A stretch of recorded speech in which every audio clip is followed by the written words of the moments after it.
This was a search for the truth wherever it lay. He'd never admitted any responsibility. Here was a man who would kill for nothing.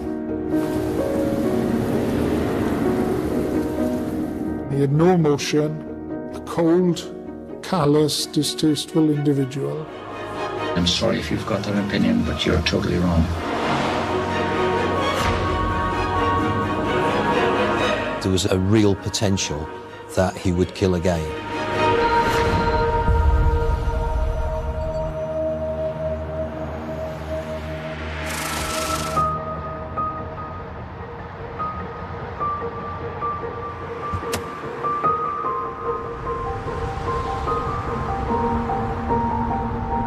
My name is Steve Wilkins. I'm a former Detective Chief Superintendent in Dyfed-Powys Police. During the 80s, within this very small area of North Pembrokeshire, there was really a blip on the landscape in relation to serious criminality. Within a distance of no more than 5 miles, we had 2 double murders. And then in 1996, 5 children were indecently assaulted by a man with a balaclava and a double-barrel sawn-off shotgun. A number of lines of inquiry were undertaken, but those offences remained undetected. It was like the elephant in the room, which people didn't really want to talk about, and that was very unacceptable. I believe the evidence is always there. It's just having the people with the will to find it. For me, it's about the search for the truth.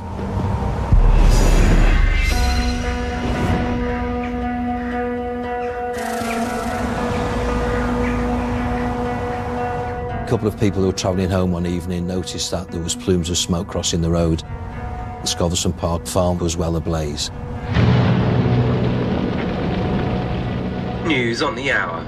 Police have revealed more shocking news on the deaths of millionaire landowners Helen and Richard Thomas. Initial suspicion that the siblings had died in a murder-suicide pact have been discounted.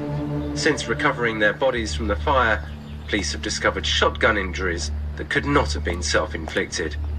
More on that as the story unfolds. Helen Thomas was alone in the house during the evening time. Her brother Richard was out at Knowlton Farm. What we believed was likely to happen was that Richard came back, the house was ablaze. His sister had already been attacked and shot while she was in the house. In an outhouse not far away from the main building, there was probably a struggle between him and the offender with the gun, and then the gun has gone off. Richard's body is then dragged back into the house onto a half landing, and his body is left there. Helen's body is recovered on the ground floor, but she's actually lying on top of bed springs, and what we think happened is that she's attacked in an upper floor, probably a bedroom, and during the fire the floors are burnt out and the body on top of the bed springs has dropped through to the ground floor. The damage was quite significant, which made it difficult to determine whether anything of value had been taken from the house. There was a substantial search of the house by the officers in the investigation, and at no stage did they find a firearm or indeed any spent cartridges. So it was quite clear that the offender had taken the firearm and spent cartridges away from the scene.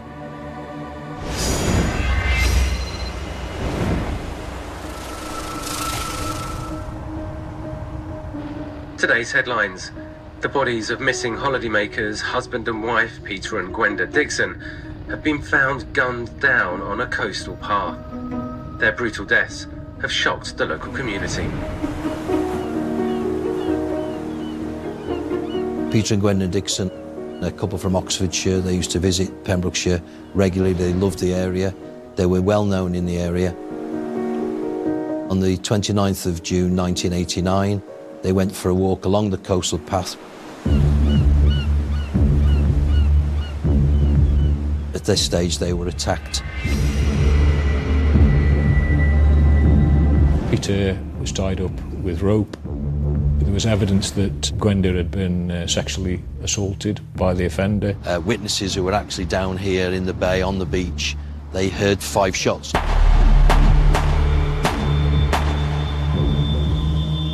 Both had received gunshot wounds.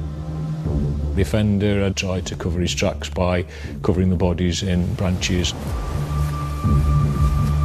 Horrifying event, and quite clear that one of them had to watch their loved one murdered in front of them before the hopeless expectation that they were going to meet the same fate.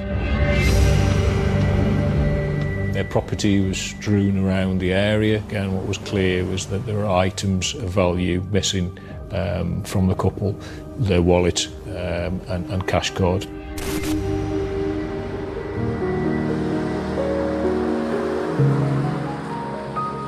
Following morning, Peter Dixon's cash card was used. The offender used this particular cash point at 14 minutes past 7 in the morning. A witness who was passing that moment in time, their attention was drawn to somebody that was using the cash point of what was described as the wild man, unkempt hair, unshaven, and he was wearing a pair of knee-length khaki shorts.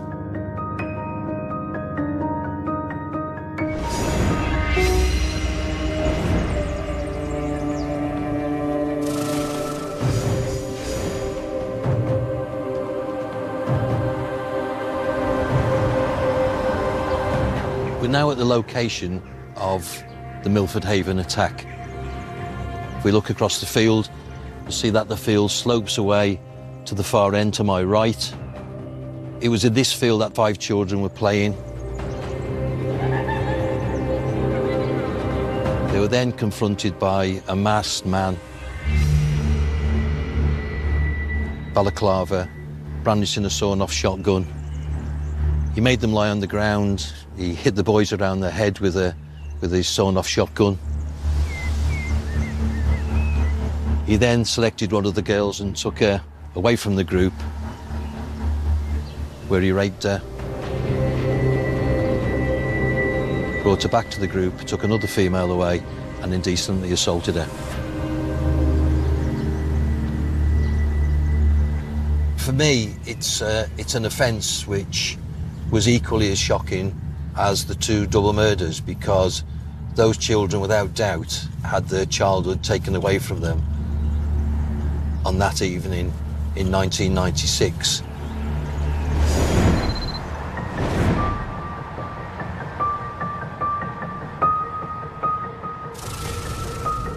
Chief Superintendent Steve Welkin has successfully been granted permission by superiors to reopen Pembrokeshire's most brutal and harrowing unsolved cold case crimes.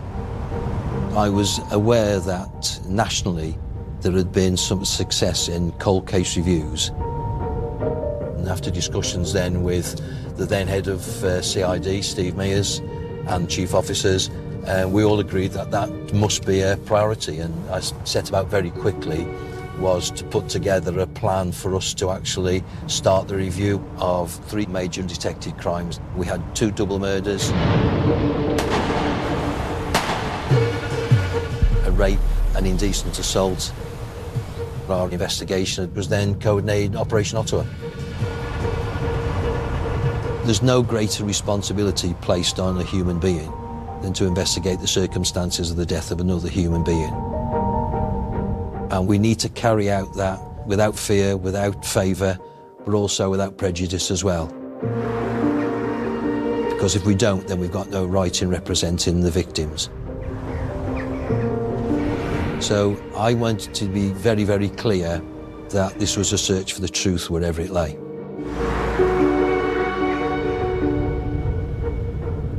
Once I'd actually started to look at the offences, started to draw links between them, the method of offending bore strong similarities. Multiple victims, double-barrel shotgun, robbery, a sexual element. All this information put together resulted in determining that it was a single person who was committing these offences.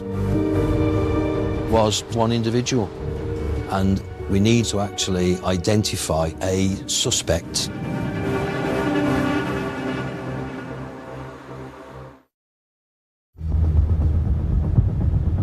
I really started to review our response in relation to serious crime. And what was clear is that we didn't have a dedicated team, a major crime team, with the training and with the capability of reviewing the undetected crimes. I'd already identified that I need people that I could trust, a team that would pay attention to detail, officers that I'd put against any in the UK.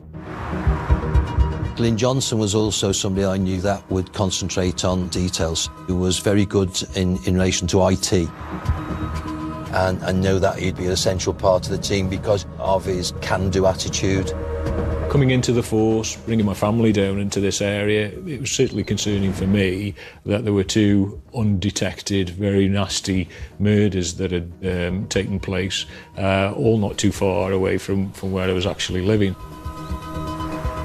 So I was approached by Steve Wilkins, who made me aware that the force was doing a cold case review. I saw that as a golden opportunity to bring a dangerous person to justice, and of course I took it. My first challenge was to identify a location away from any police building, somewhere where we could carry on with the actual investigation and not be disturbed. I also was very keen on keeping the investigation covert at that moment in time. We found some offices which are up at Fishguard. They were occupied by the Coast Guard and the Port Authority. I made this journey on hundreds of occasions on my way to visit the team, and it's exactly that same feeling. I can feel my pulse starting to race, I can feel that adrenaline, and it just makes me feel like I did, 15, 20 years ago. It's quite spooky.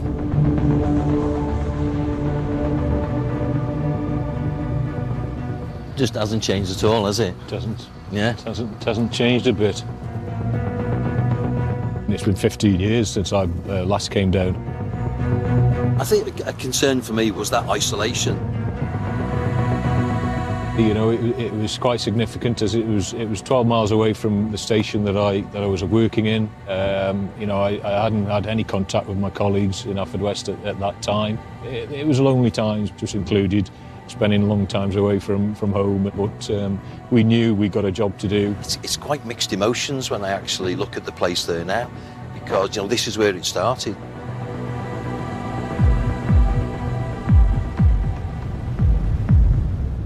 I can remember the first days when we went into a very dark and very unwelcoming building, and how quickly we turned it into a functioning incident room. Photographs around the walls, photographs of the bodies, and very, very violent scenes. The MO of the unresolved murders and sexual assaults indicated it was one perpetrator, and more than likely local to the area. So we began to review historic cases, looking for a pattern that might connect to other crimes.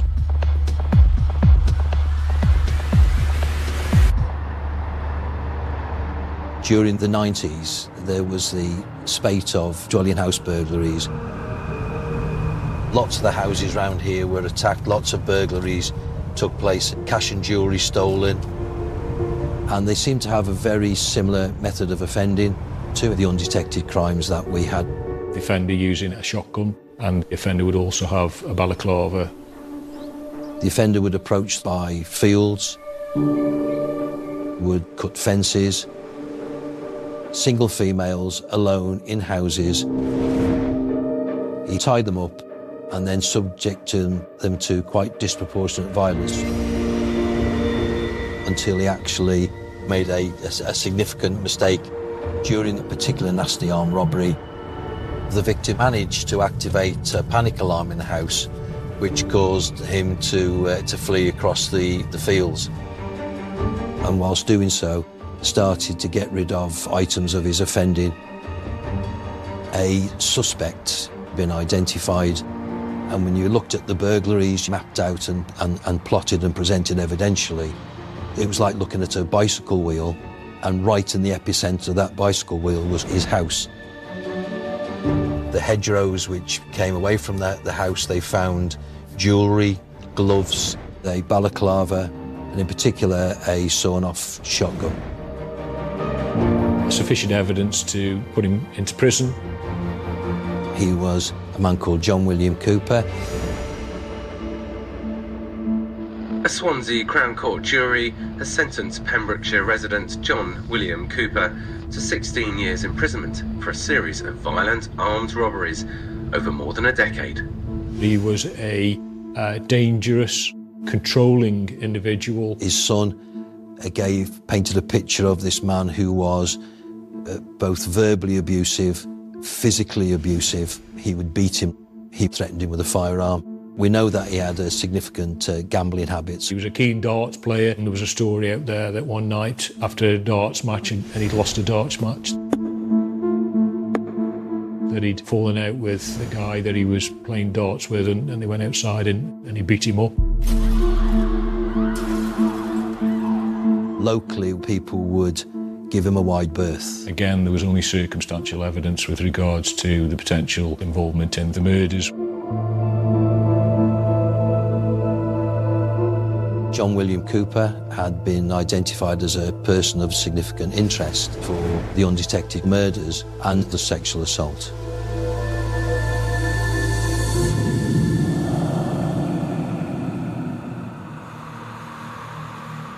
On the conviction of him for the burglaries and robberies, we knew that at some stage he would be coming out of prison, and that put extra responsibility on us. And the forming of Ottawa in 2006, we knew that he was coming out of prison about 2008, so yeah, huge challenge.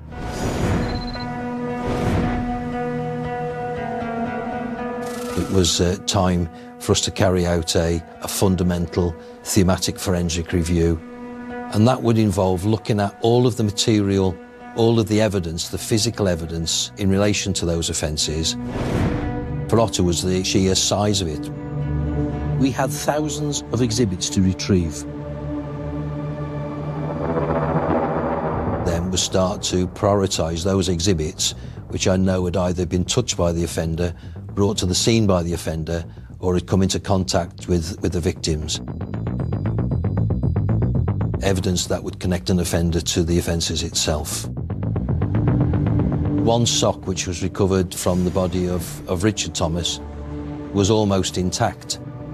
There was also rope which was found, which was tied round Helen Thomas. Clearly what we'd be looking for was DNA, linking John William Cooper to the undetected crimes that we had at that moment in time. We were pretty much restricted to DNA profiling, at least in the first instance. Very, very focused and painstaking. One significant piece of evidence was a pair of khaki shorts which were recovered from John Cooper's house. And though they bore a resemblance to those of the wild man used in the cash point in Haverfordwest, they were significantly shorter. What we did know is that John Cooper's wife was a seamstress. Those shorts were initially examined for DNA. Our relationship with Stephen and the team was very good to start with, but it took a bit of a knock when it was becoming obvious that we were not getting the sort of DNA results that I think we'd all hoped for. We were getting very little sort of feedback in relation to any sort of connectivity or any results. The forensic evidence was so degraded that there was no real readable results coming from it. To say that we were slightly disheartened, I would say, was probably an understatement at that time.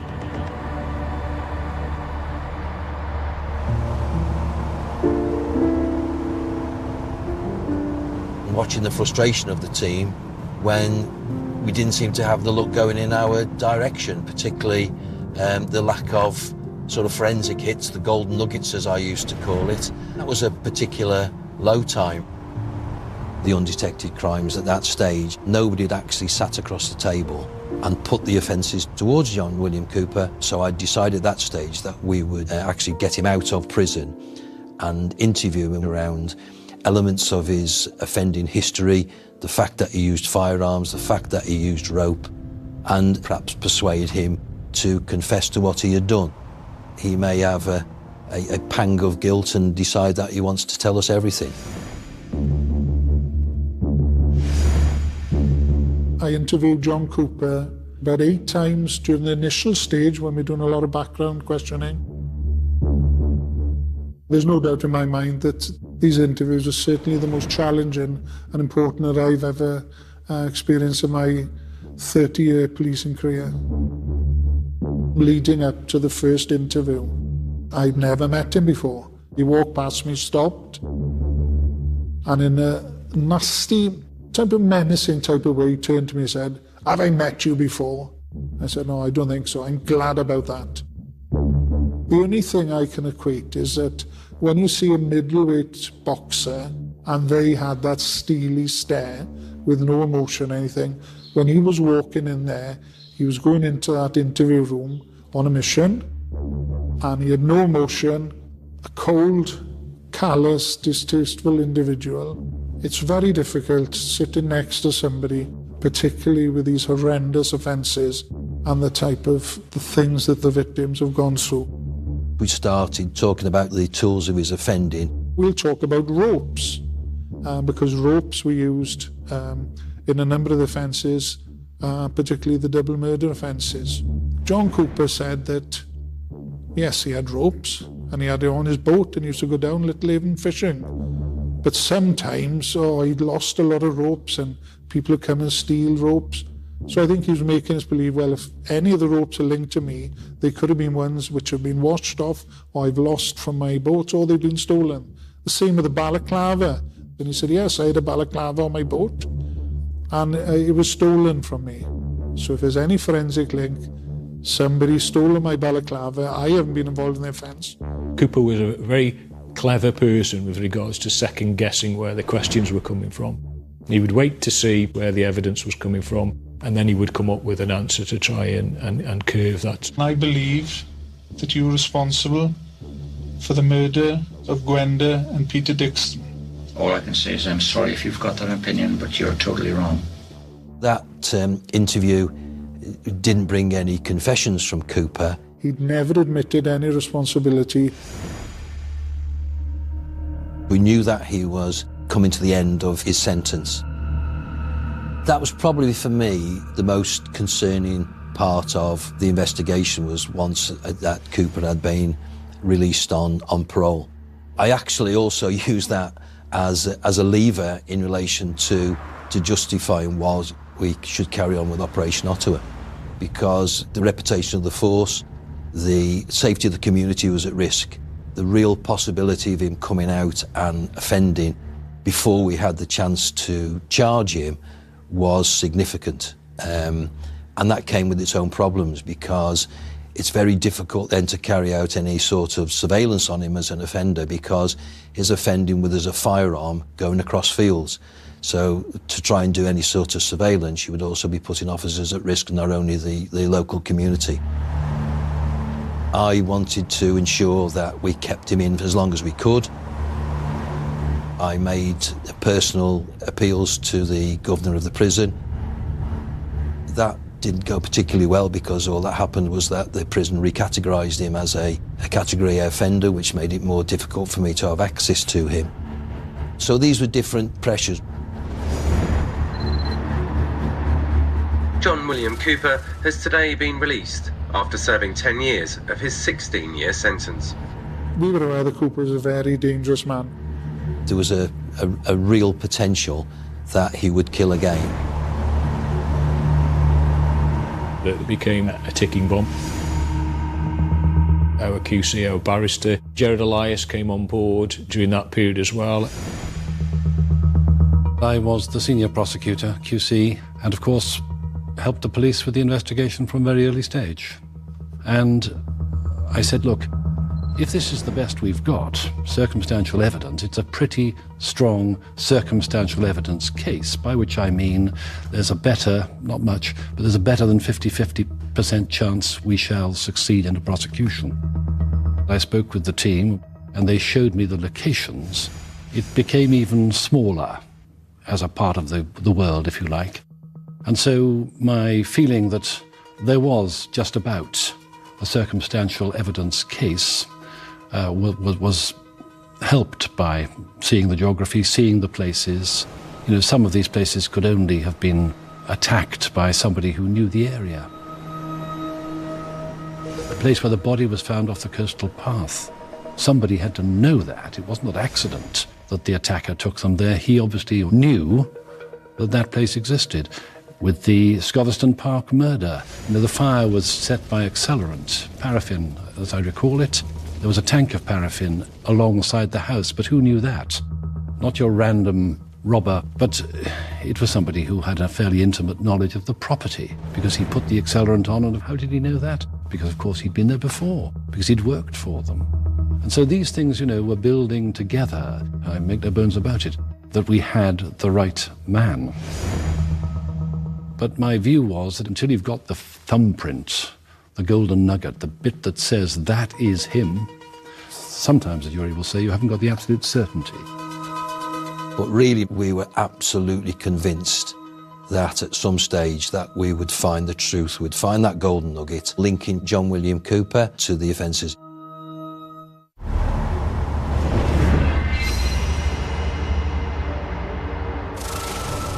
I was aware that nationally there had been some success in looking back at historic offences, and in particular the advances in forensic science had now given us a real fighting chance to re-examine some of those offences and to bring modern day science to bear on them. We tried to be as imaginative as possible about the way in which we came at some of these items. We were in this kind of DNA straitjacket, so we had suggested, why don't we look a little bit wider? One of the things that we found had been really useful, and that is textile fibres, because the victims were wearing clothing. The offender, I'm sure, was wearing clothing. There had been contact between them, and this gives us another kind of evidence to look for.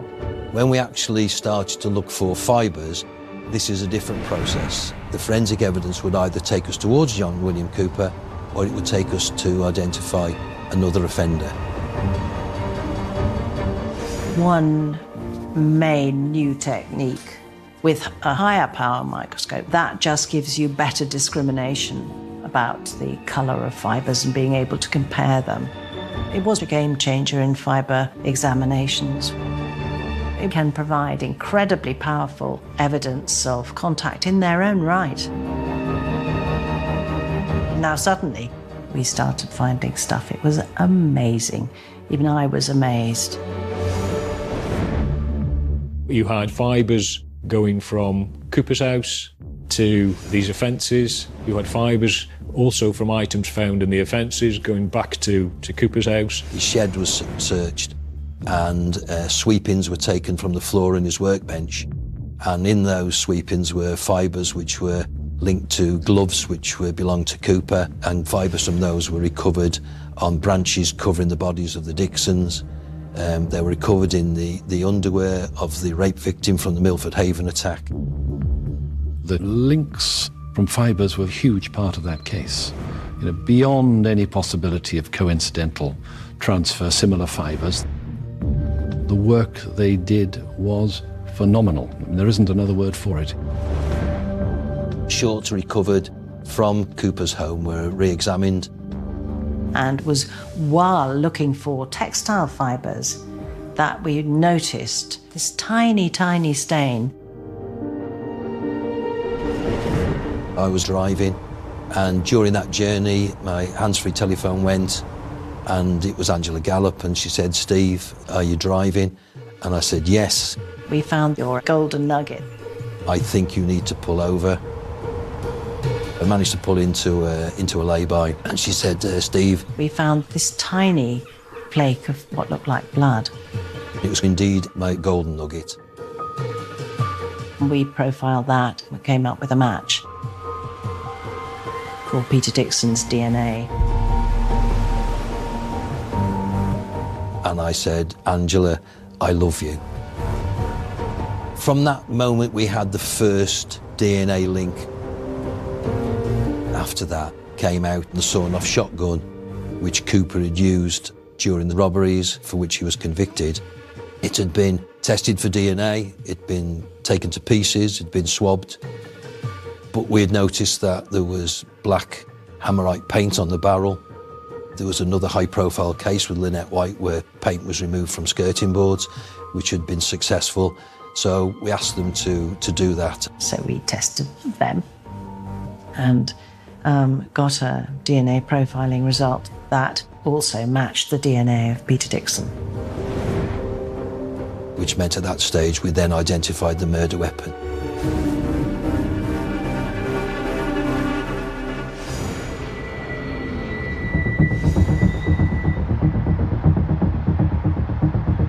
I put together then the arrest team to go and arrest him whilst he was on his morning walk. It was quite a funny moment because he basically threw the officers around like rag dolls. He later on went to say that he didn't know we were police officers and he thought that he was getting beaten up in the street. He was still a very, very strong guy. We sat him in the back of the car, and that was probably one of the longest journeys and most quietest journeys I've ever been on, to be honest. Okay, we're now approaching on this journey another significant location, and that's Haverfordwest Police Station. This is the location where we conducted the second interview with Cooper, having secured the very damning forensic evidence against him. During the second series of interviews, when he was arrested, he became aware that the forensic evidence was stacking up on him. He had nowhere to go. He was back against the wall. He couldn't give any explanation as to how Peter Dixon's blood was on those shorts and shotgun. And I think then he realised he was really in trouble and that the true Cooper was coming out.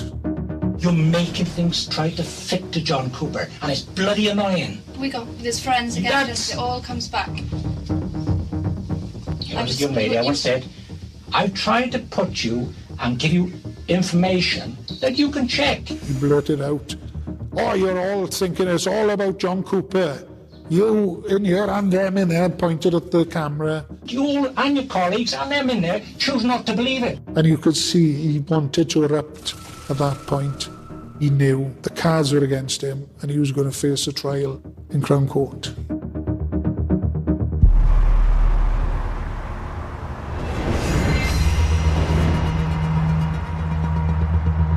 John William Cooper, convicted for a spate of violent armed robberies in the 90s and released in 2008, now stands accused of 2 double murders and the attack and indecent assault of 5 teenagers.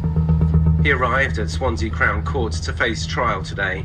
The allegations are the result of a historic cold case review, investigating crimes spanning as far back as 1985. Judge me after the trial, not before. Judge me after the trial. It's quite a strange position to be in. You've just controlled an investigation for 6 years.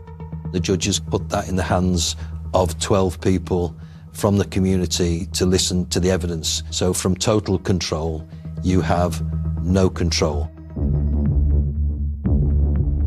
The geography was hugely important. We had all that wonderful evidence of how the paths, sometimes through thickets, sometimes through barbed wire fences which had been snipped, how all those paths in the end found their way back to one place, which happened to be the place where Mr. Cooper was living at the time.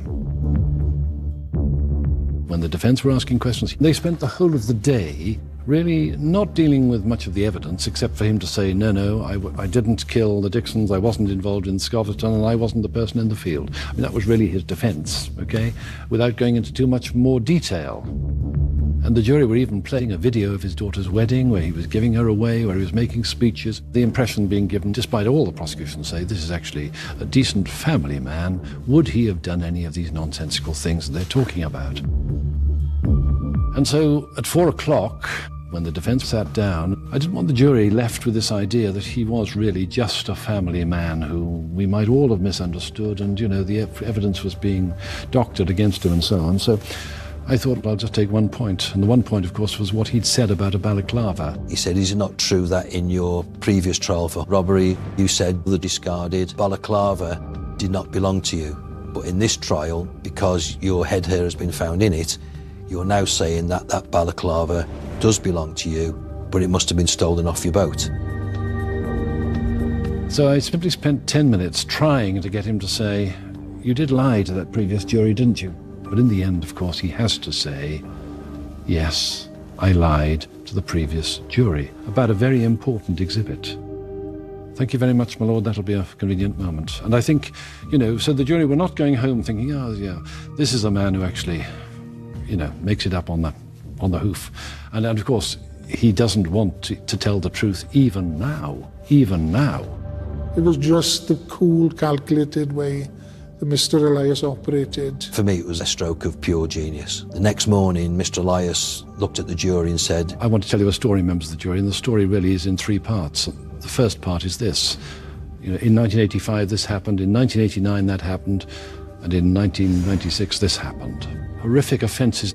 This was the evil man who had answers for almost everything. The man who would go out with a gun in the evenings, and if there was a chance of a burglary, he'd take it. And if he met somebody, he'd execute. Here was a man who would kill for nothing.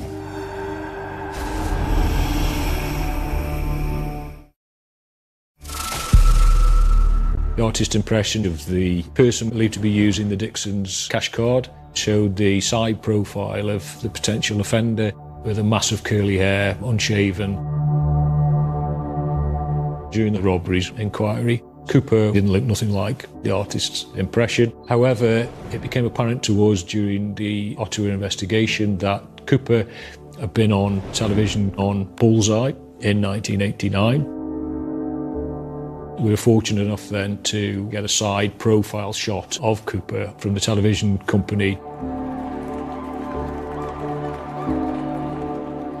I remember the first time I saw it, you said, good Lord, that's an amazing artist impression. It was almost like they'd done an artist's impression of him on Bullseye.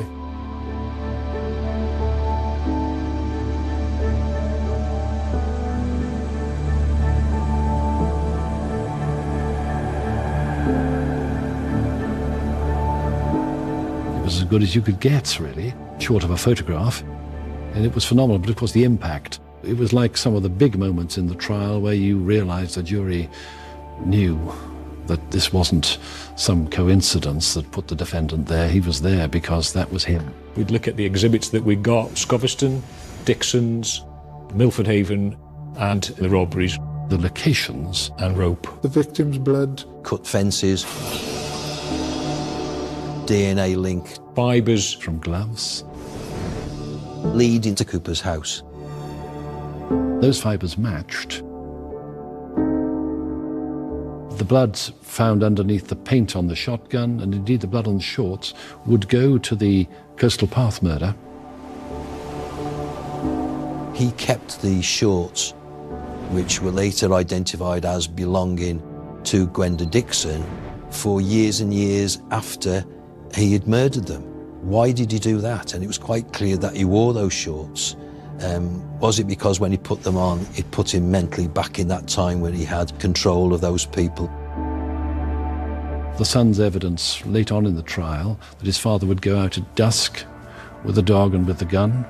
How important was that in relation to putting him in the field with the youngsters? The girls themselves gave evidence very bravely and very well indeed, very, very bravely. It was a big moment. It was huge.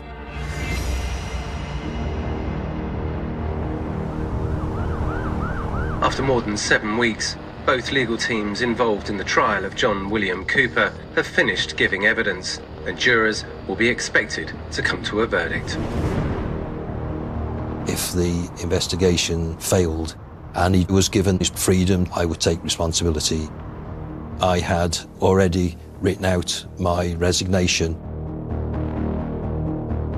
I had this It's a rather panicky feeling when you're making a closing speech and you think the jury are perhaps not listening to you anymore. We spent every day waiting and hoping that the verdict would shortly be released. This was a very tense time because nobody ever knows what the verdict the jury is going to give. People start to look at, how long has the jury been out? Why are they taking so long to come to a decision? I don't care how long you've been doing it. It's in the hands of the jury at the end of the day, and you never know. The victims of the Milford Haven attack were actually in a one-way glass room next to the court. They could see into the court. When the first verdict came back and he said the word guilty to that one, I turned to Glyn Johnson and I said, it's a full house. Guilty of the murders of Helen and Richard Thomas, guilty of Peter and Gwenda Dixon's murders, guilty of the rapes of the two girls in Milford Haven.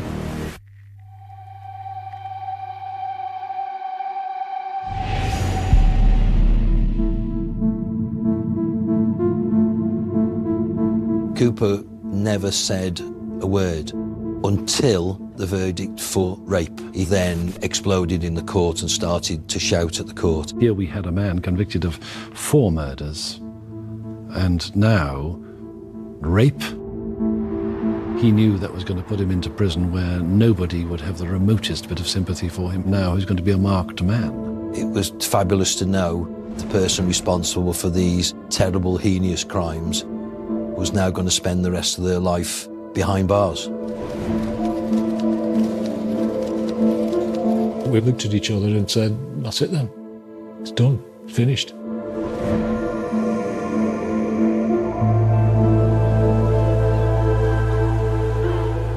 There was a cloud on the area, and I think with the Crown Court verdict, it gave closure.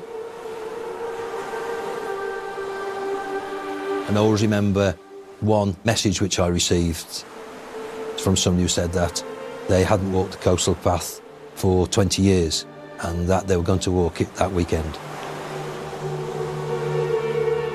Suddenly this dark cloud had been lifted over the top of that part of Wales and Pembrokeshire. It probably was the biggest case that I was involved in. In terms of criminal trials, this was a remarkable case. I mean, it was remarkable because of its age, because of the investigation that had to be carried out against that background when we're going back 20 and 30 years. And I would agree entirely that it is, in all probability, the greatest cold case review and result that there has been. I am very proud that we were able to represent the victims and their families and for them to see justice done. Judge Griffith-Williams gave him life means life, which to my mind was an inevitability, because here you were talking about a dangerous psychopath. Given the opportunity to kill for next to nothing, he'd do it again, I have little doubt.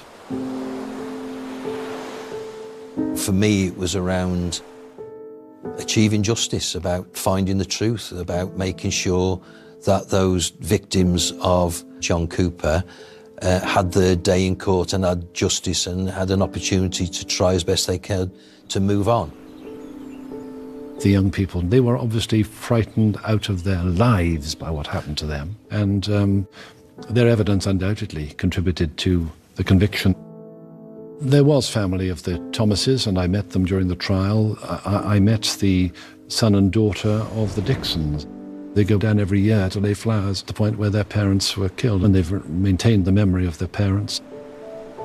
They're good people, and of course they went through hell because of the events and the impact it had on their own families. So all of them, in a way, have played a really important part in ensuring that John Cooper will not see the light of day again. Searching the truth is very important. It's very important not to get carried away, but just to look at what evidence you've got. It was a very long journey over several years. Those 5 years were a long 5 years. And for the families of the victims, it was a tremendously long journey, which they're still on. Some of these officers worked on that investigation For 5 years, they were totally dedicated to it. Surrounded by misery, by mayhem, by murder, then to go home and to be a father, to be a brother, to be a husband for families is sometimes very, very difficult. So you certainly had to deal with it yourself. I think all of us suffered. I spent a significant amount of time away from home. Very soon after the court case, I separated from my then wife, which obviously caused significant issues at home with my children.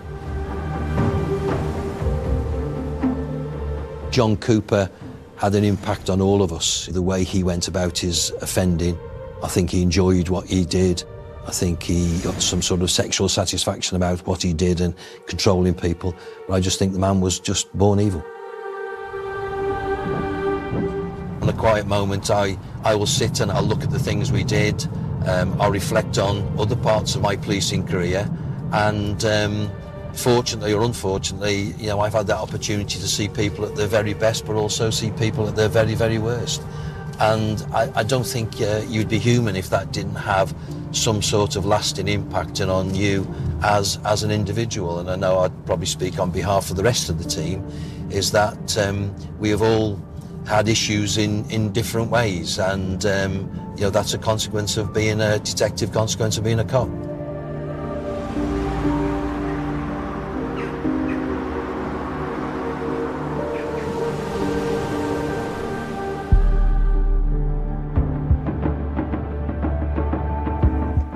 Cracking cold cases. Stream the new series of hit crime drama Unforgotten on ITVX. And that's also where you can find classic noughties comedy starring Zach Braff. That's Scrubs. But next, the latest stories with the ITV News at 10.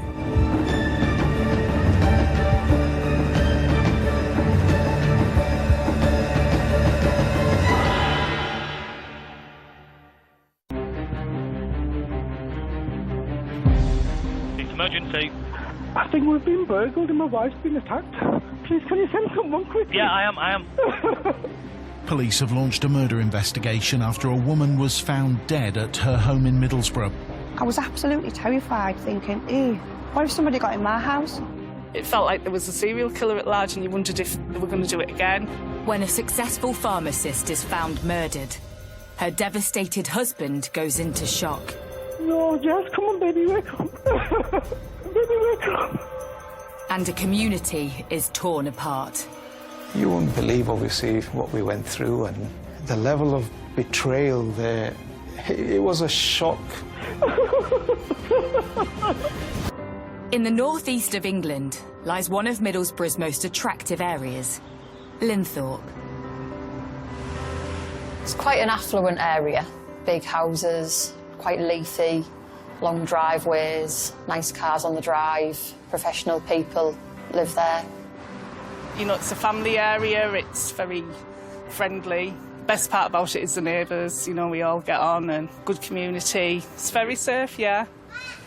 Very safe.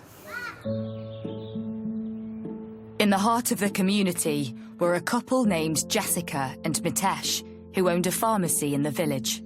We've got a chemist here actually on our doorstep. It's a husband and wife team, so they work together. The couple are really friendly people, helpful. Whatever you need, they're always there for you to help you out. You know, any advice that you need, they're always there. Both Jessica and Mitesh were from large Hindu families in West Yorkshire. We grew up in a joint family, so there was 12 of us in my household. Jessica was the first child, a happy, calm child to what I remember. She was a good child, never any bother. Very fond memories of growing up with Jess, because we were only probably about 18 months apart in age, so quite close together.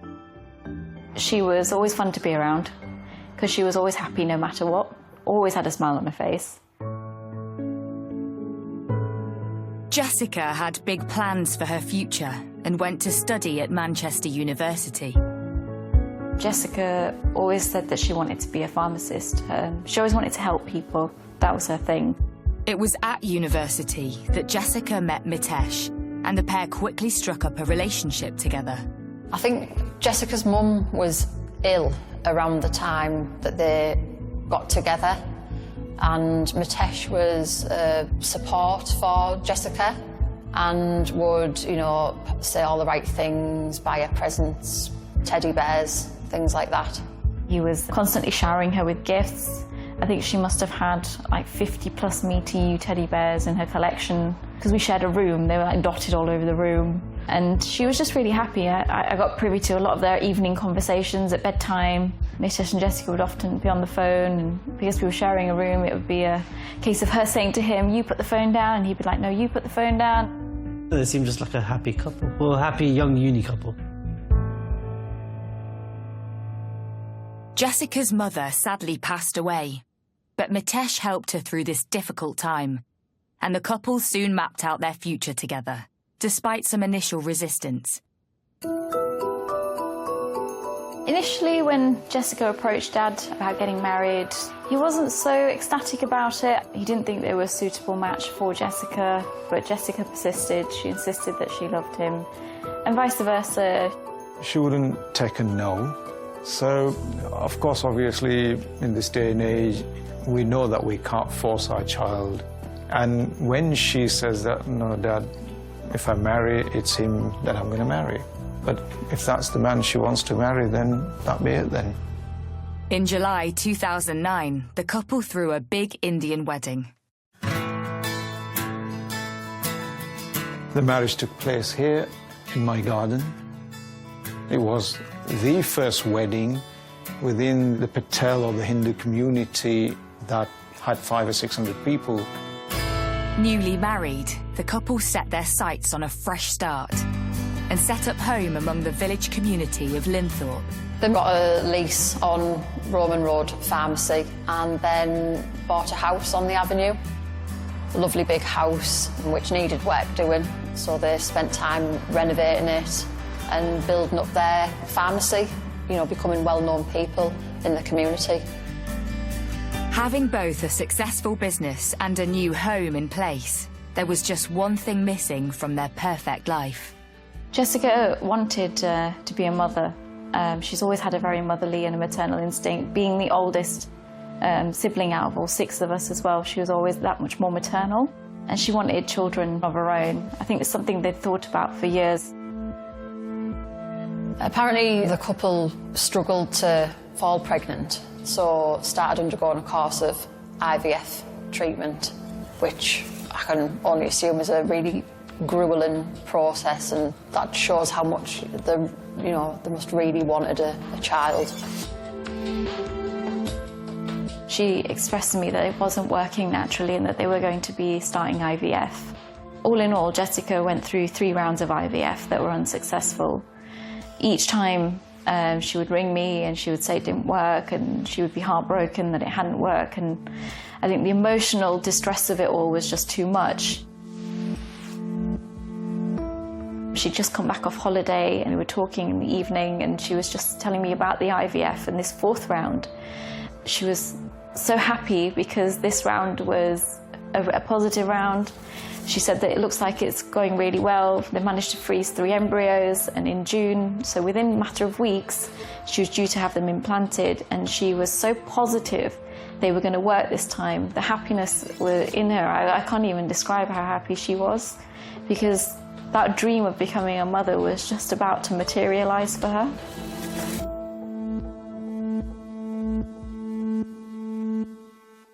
But just weeks before Jessica's dream of motherhood could be realised, everything changed. It's emergency. I think we've been burgled and my wife's been attacked. I've just come home and the house is ransacked, and she's just on the floor. She's got duct tape all over her and she's like unconscious. Right, you said is your wife breathing? Can you feel the pulse? No, I can't feel anything. Her hands are really cold. She's got like blood on her nose and stuff dripping out onto the floor. Please, can you send someone quickly? Yeah, I am.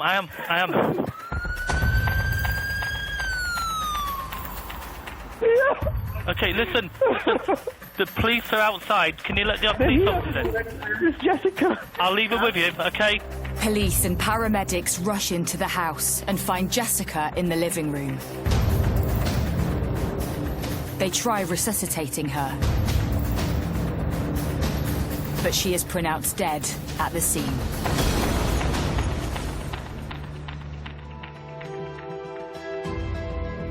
All we knew was that there'd been a murder, her husband had came home from work and found her. Has somebody broken into their home? And is it a burglary gone wrong? It was just utter shock that, you know, anything like this could have happened. In the picturesque village of Linthorpe, the community is waking up, reeling at news of a murder. But the previous morning, May 14th, started out like any other day in the Patel household. Jessica and Mitesh had been in the pharmacy working. Jessica's dad popped into the pharmacy to speak to them both. I can see that smile on the day I walked in, which would have been just after 10 o'clock. And I can still see her far back because it was a sort of a deep pharmacy. So I said, I'll be down next week. And she goes, OK, Dad, I'll see you next week. Of course, I did hug her. And I couldn't believe that I would never see her again.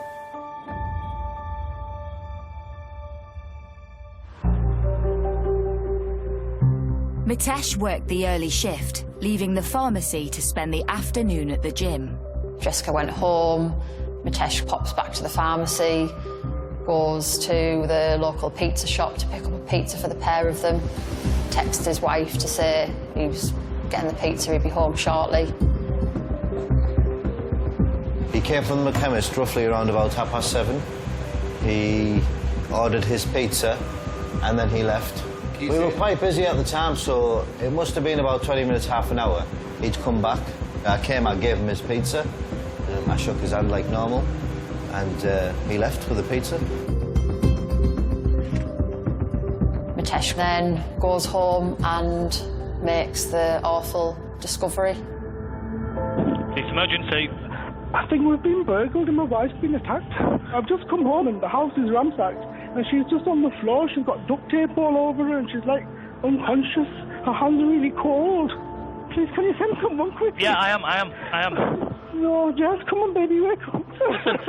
Baby, wake up.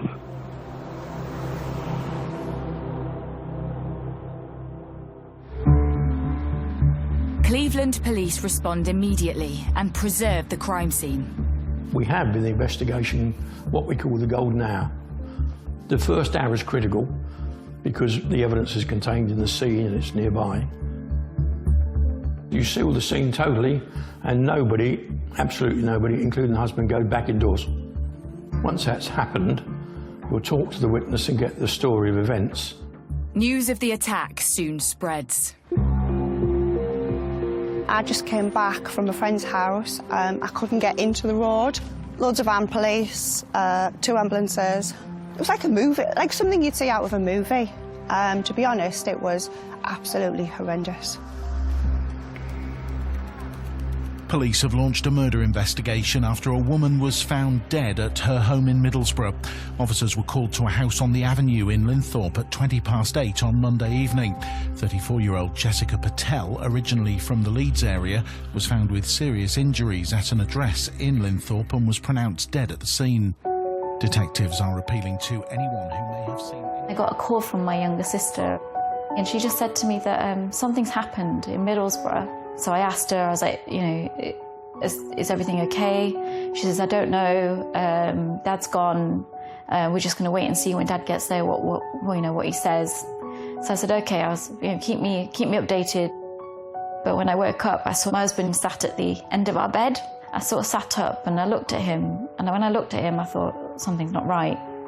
And he turned around to me and he just said to me, I've got no easy way to say this to you, but Jess passed away last night. I think those words in that instant hit me like a ton of bricks.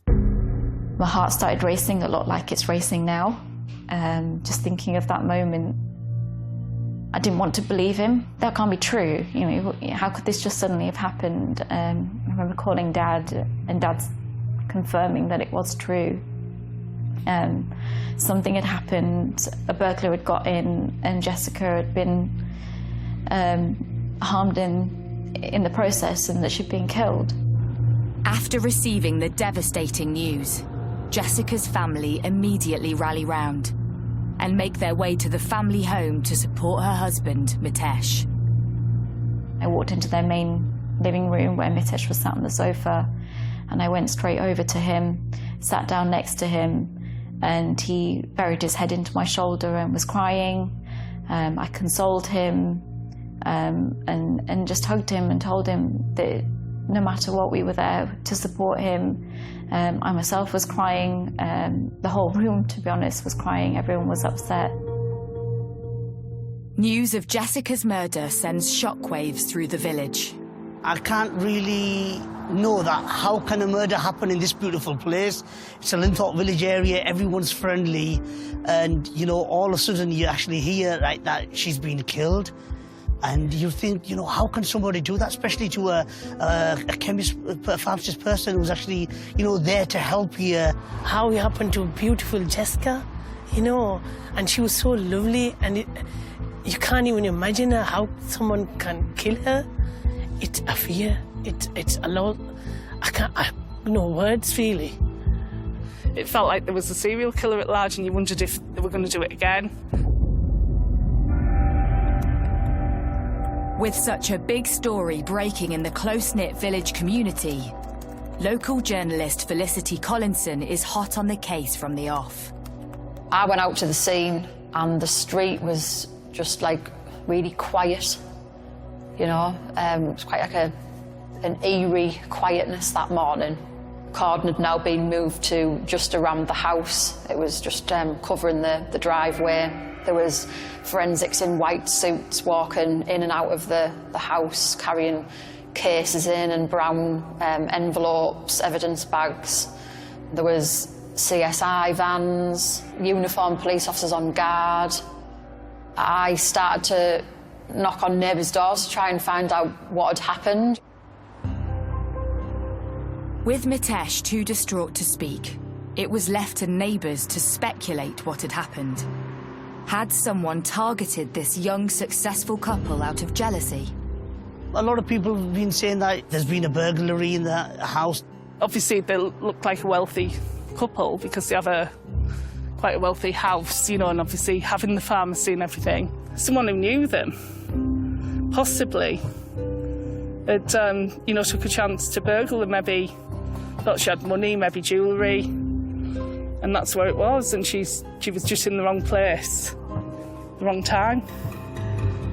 We check our doors, even windows, and make sure, put alarm on, put everything on to go out, and we don't let our kids go. I was absolutely terrified, thinking, what if somebody got in my house? What if that happened to me? You know, I've got children. I was absolutely terrified. Was it somebody who thought that the couple had money with them having the pharmacy? You know, did they have a safe in there where they kept the take-ins? You know, could somebody have broken in for that? Or was it somebody who needed or wanted drugs and believed that they may have kept drugs in the house? Or was it a big mistake that they'd got the wrong house? While a grieving Mitesh stays with the family, police take a closer look at the crime scene. And one thing jumps out immediately. There's no sign of a forced entry. Meaning one thing, Jessica knew her attacker.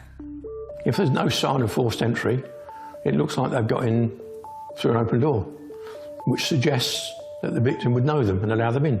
Everybody is a suspect till they're eliminated, without exception. So what we've now got to try and do is eliminate those who couldn't have been there at the time. With no sign of a break-in, everyone known to Jessica is under suspicion. Could husband Mitesh offer clues as to who his wife may have let in the house? The neighbour said she opens the door far too easily, far too quickly. Neighbours saying about her being very nice, very trusting, too trusting, would allow anybody in the house without checking their identity. And therefore we'd have to look at that, because if there's no forced entry, we will be worried about somebody who's just been let in the house. Does she have a relationship with another man or another person?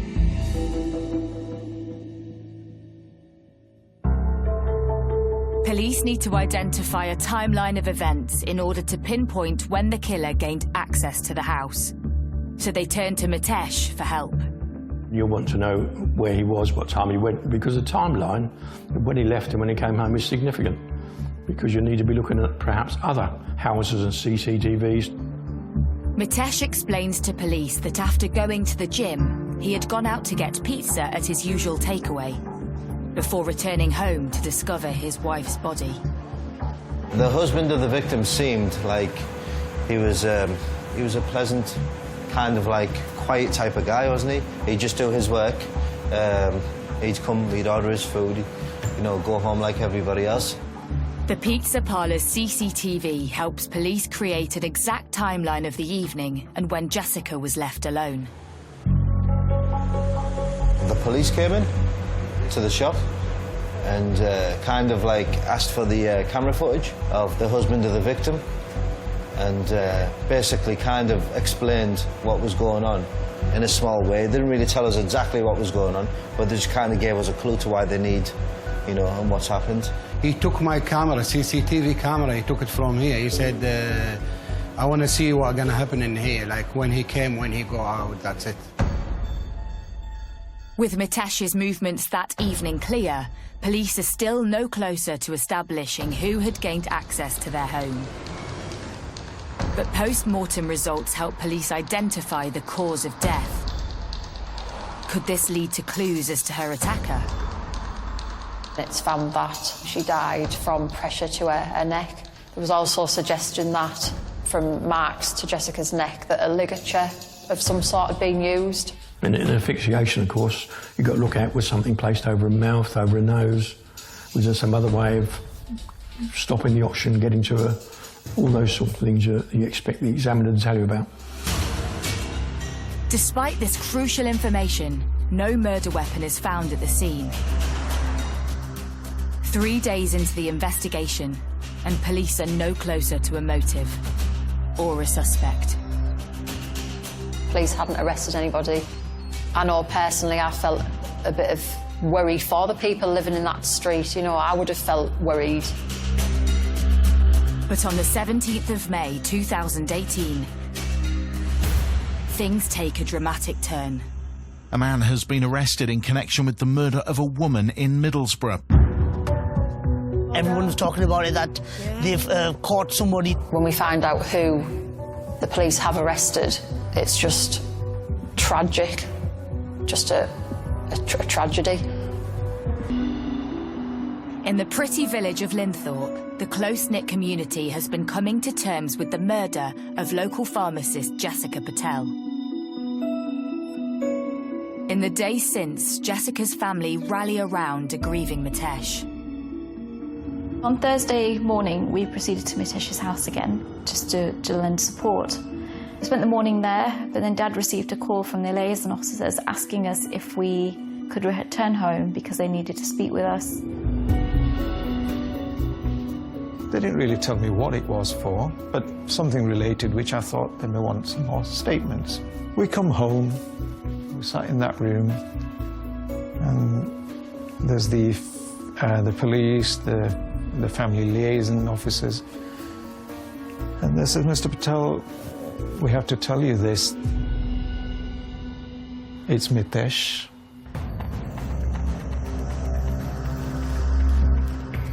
And we're arresting him. And I says, hang on, what did you say? And they repeated it, where I says, look, have you got it right? And they said yes. They assured me that it's him, and as we speak, we're arresting him.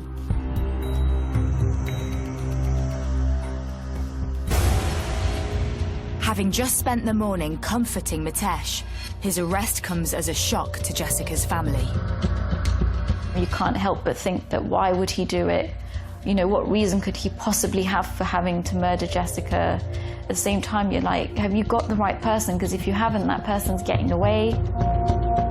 Yesterday afternoon, police arrested a 37-year-old man in the West Yorkshire police area on suspicion of murder following the death of 34-year-old Jessica Patel in Middlesbrough on Monday. The man remains in police custody. News of Mitesh's arrest becomes public and locals react in horror. How could this loving husband and pillar of the community have anything to do with such a brutal killing? It was a bit of a shock, to be honest with you, because we thought of them as, you know, good people, normal people. We didn't think anything was going on in their home. We were all just so shocked, gobsmacked, really. We're still thinking, is this really a husband who's been, you know, arrested for her murder?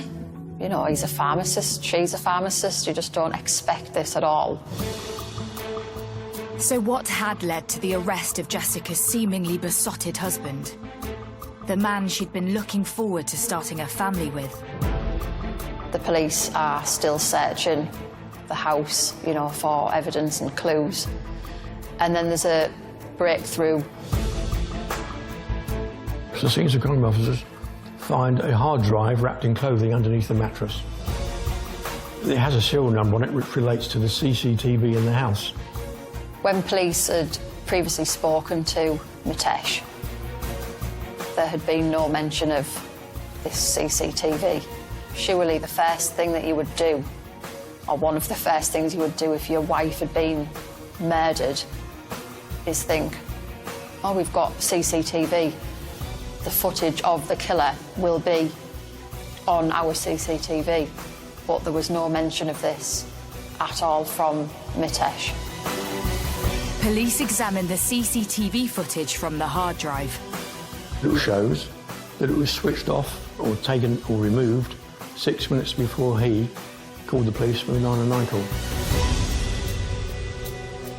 Police rewind the footage to look for any clues earlier in the day. But what they find shocks them.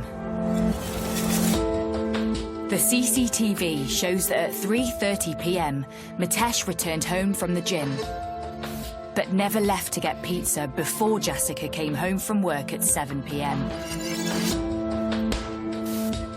Instead, Mitesh doesn't leave the house till 7:42 p.m.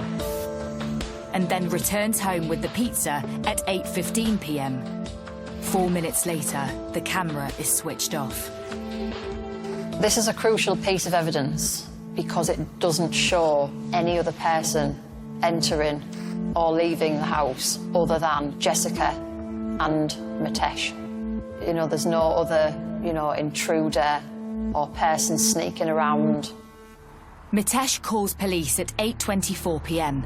to report finding his wife dead.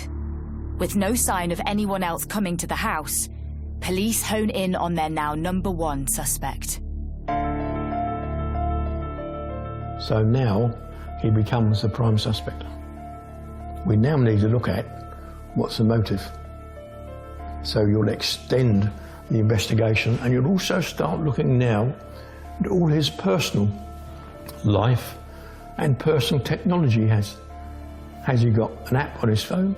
What does his computer say? And the family computer drops a bombshell discovery. There was searches on his computer, you know, how to kill my wife. His searches included employing overdoses of insulin, employing perhaps strangulation. We've also got searches on his laptop and on his phone about the fact that he will earn £2 million in insurance payouts from his wife's death. Have police finally uncovered a motive for Jessica's murder? These were various policies that were taken out at various times. It's interesting to note that the first policy was taken out shortly after Mitesh Patel had begun in 2013 to investigate ways to kill. But the biggest breakthrough comes when police look at Mitesh's mobile phone, which recorded his heart rate and activity. Mitesh Patel was not to know that he had this particular app activated on his phone. It tracks not only his steps, but also if he's done any staircases. The app reveals to detectives that immediately after Mitesh had arrived back at the house, at a time when he said he discovered Jessica's body, he had also gone upstairs for 4 minutes before calling 999. There was no reason, no innocent reason, for him to have done that if he was coming home to find his wife's body on the floor, just to the right of the front door. So what had gone on that fateful day? And what was the truth behind their seemingly loving relationship? The 14th of May seemed to have begun like most other days. It's right that Mitesh went to work early that morning. Jessica got into work herself an hour or two later. The day continued as other days. Because he'd worked the morning shift, Mitesh Patel left work. He was due to go to the gym at lunchtime, and then he went home. He spent the rest of the afternoon in the family home, and he was there when Jessica got home from work. Of course, he was to lie to the police about that, but he was there when she got home from work, shortly after 7. Detectives established Jessica was killed soon after arriving home. And before Mitesh left the house to get pizza 42 minutes later. After he'd murdered his wife, he left the house. He then went to the pizza parlor just down the road and ordered a takeaway. He looked like he was on edge or there was something wrong with him, but we didn't take any notice. He returned to the family home. He's got to have dismantled the CCTV footage, gone upstairs, hidden it, then come downstairs and then made the call. It's emergency. I think we've been burgled and my wife's been attacked.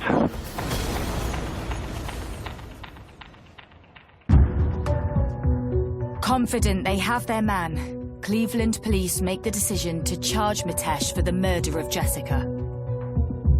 To be honest with you, after all that and how I was feeling, and for this to happen, you won't believe, obviously, what we went through. Having portrayed himself as the devoted husband, running a successful business with his wife and planning to start a family together, the truth behind this perfectly cultured facade was starting to unravel. When Jessica got married to Mitesh, I think she thought that she was going to have this lovely life with this great guy who'd bought her presents and supported her through her mother's illness. But then the cracks started to show early on in the marriage. One of the things that she found difficult was that there was not a great deal, if any, sexual activity between her and her husband. Desperate to start a family, Jessica sought IVF treatment as an alternative way to have children. But this took a destructive toll on her well-being and the couple's relationship. She was injecting herself in the stomach with steroids and all sorts, and at the time she ended up on antidepressants. She became such an anxious person. Mitesh would quite often blackmail her by telling her that he would leave her and their relationship would be over if she was unwilling to carry on with going through the rounds of IVF. And I think for her, that relationship falling apart would mean her dreams falling apart. Soon enough, Mitesh's dark side was to reveal itself. Not long after they were married, Jessica's grandfather gets ill. And in his final days, she wants to obviously spend time with her family and her grandfather. Mitesh wouldn't let her do this. And there's reports that in the car one day she's sort of like trying to put her case for wanting to go and see her grandfather, and he doesn't want her to, and he apparently hits her. She told a family member that he put his hands around her neck and that it hurt. A pharmacy worker had seen Jessica limping, and apparently Mitesh had thrown a mobile phone at her. And as time went on, she became not just less bubbly, but more withdrawn and even losing weight. And we all came to understand that which Jessica's family suspected, that she was being controlled and kept apart from her own blood family.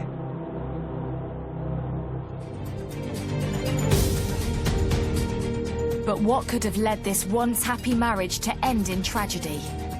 Why did Mitesh want to keep Jessica apart from her family? And why did he end her life in such a violent way? 37-year-old pharmacist Mitesh Patel has been charged with the murder of his wife Jessica in their home in the village of Linthorpe. Having pleaded not guilty, the case is sent for trial. To be honest, we can't believe that he had the audacity to plead not guilty when there was all of this evidence against him.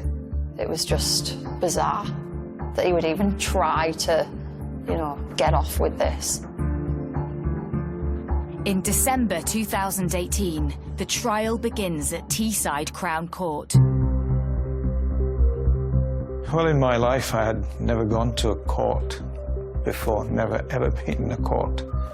We knew it was coming. To be honest with you, I didn't want to be there.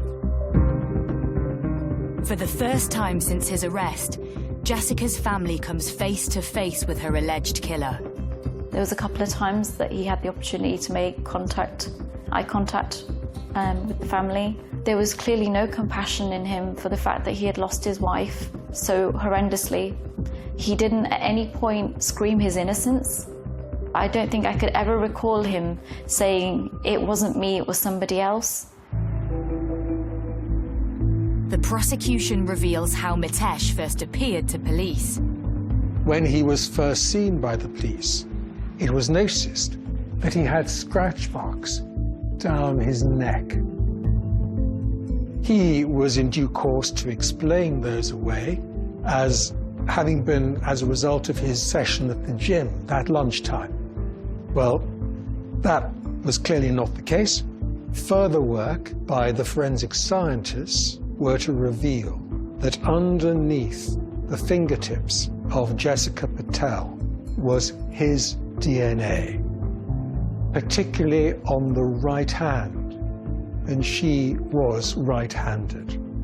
So the picture began to be built up of a struggle in which Jess had fought with her attacker, and clearly that attacker was her husband, whom she had scratched down the front of his neck.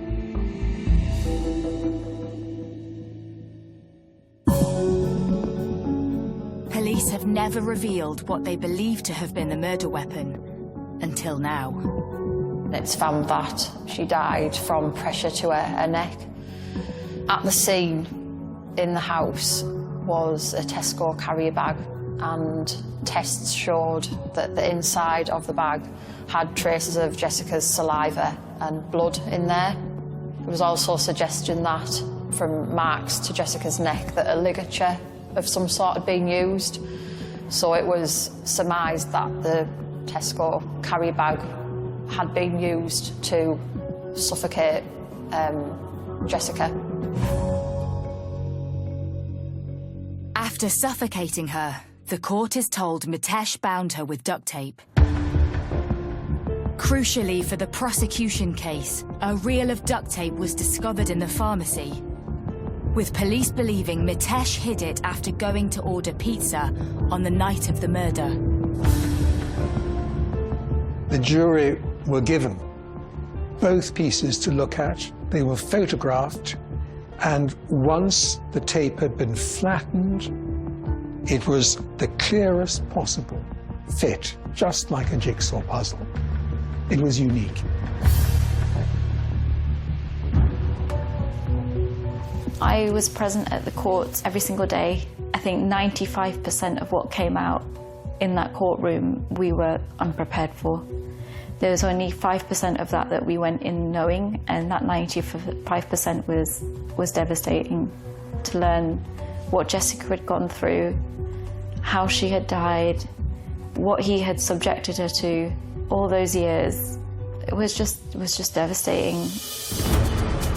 But the biggest shock was yet to reveal itself in the courtroom. Far from the perfect life they had portrayed to the world, it seems Jessica was harbouring a secret about her husband. Jessica found evidence on her husband's phone of the gay flings he was having and of pornography. He insisted it's banter.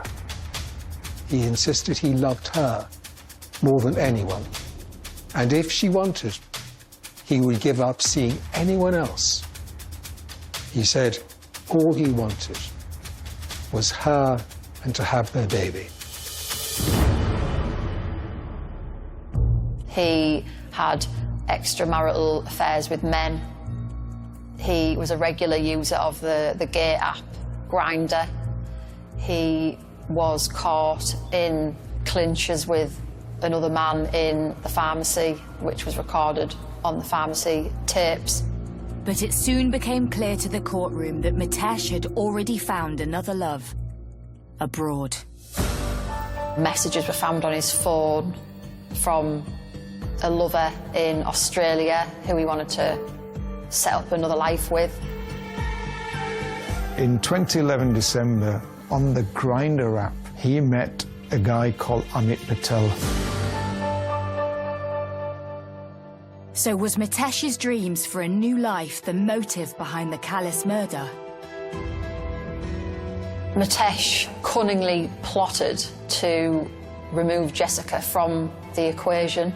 He basically wanted Jessica out of the way so that he could move on and start this new life in Australia with his apparent soulmate.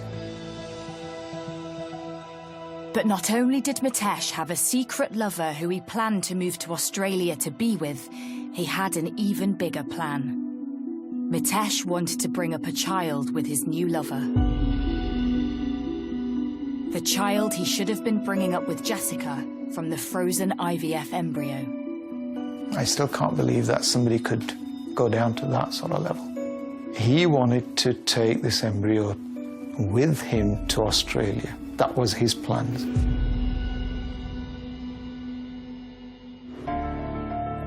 After a grueling 12-day trial at Teesside Crown Court, the jury returns its verdict. Mitesh is found guilty of Jessica Patel's murder. He is sentenced to 30 years in prison. When the judge passed the sentence of 30 years, again, his expression, I watched him the whole time, his expression was blank. Nothing at all. And he was gone in an instant, taken away in an instant. With Mitesh now behind bars, Jessica's family is slowly coming to terms with life without her. She was a fantastic older sister to the rest of us. I'm always going to have so many fond memories of growing up with Jess. It's just so unfortunate now that I have another memory that's so tainted. I always can't help but picture her lying there on that floor in that living room, fighting for her life. And I always think of that moment because I can only think that she must have thought of us in that moment, knowing that her life was fleeing away from her, and how desperately she must have thought, someone save me, knowing it was her husband that was doing this to her. I just can't shake that moment from my head at all. It's just there forever to stay. I wish it would go away, but it just doesn't. I want to be strong, and I want to be living the way I used to, even though I know that it's not possible, but I want to be strong. This is the worst thing that could happen on this planet, and it's happened to me and to this family. I do not want this to happen to nobody. Even to this day, every day, and every time I think of her, there's a part of me that feels so much guilt inside of me that I couldn't do anything to affect a change. I didn't notice what was going on, but obviously there's no going back. There's no changing or undoing what's happened. But you've still got to live every day with that guilt inside of you and somehow reason with it as well.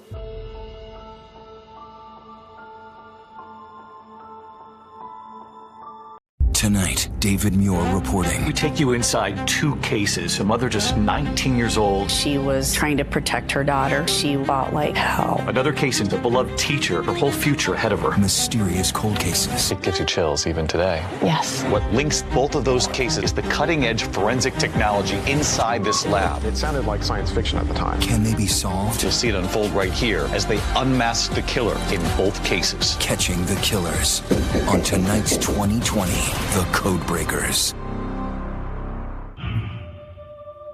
Tonight we take you inside 2 cases. 2 young women, both brutally murdered in their homes. The killers in each case evading police for decades. In one case, a mother just 19 years old, she was engaged to be married. Her fiance, who was about to marry her, adopt her daughter, he gets home and he immediately notices something is wrong. There's blood smeared on the stairway. The killer had attacked her in the bedroom.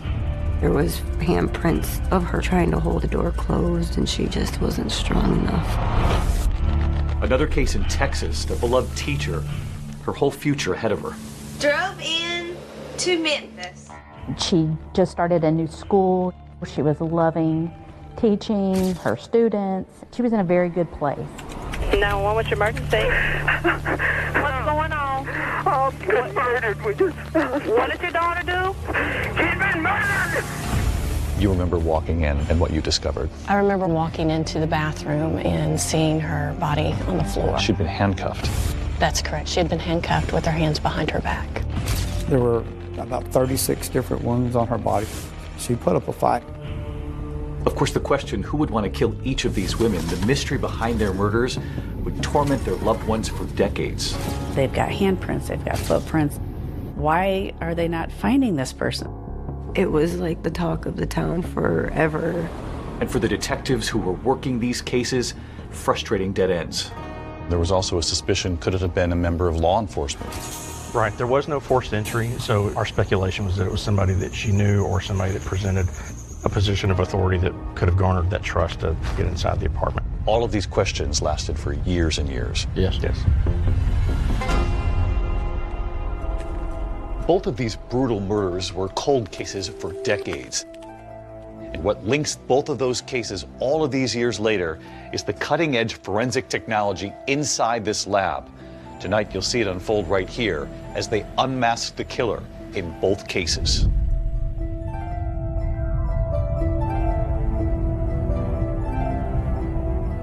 It's the first week of December 1988. 19-year-old Kathy Swartz is home with her 9-month-old daughter.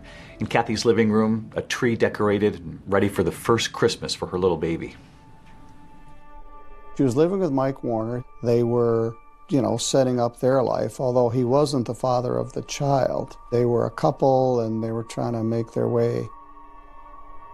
He definitely came in and kind of was her knight in shining armor. They were a happy little family. Mike got up around 5:30 in the morning for his job.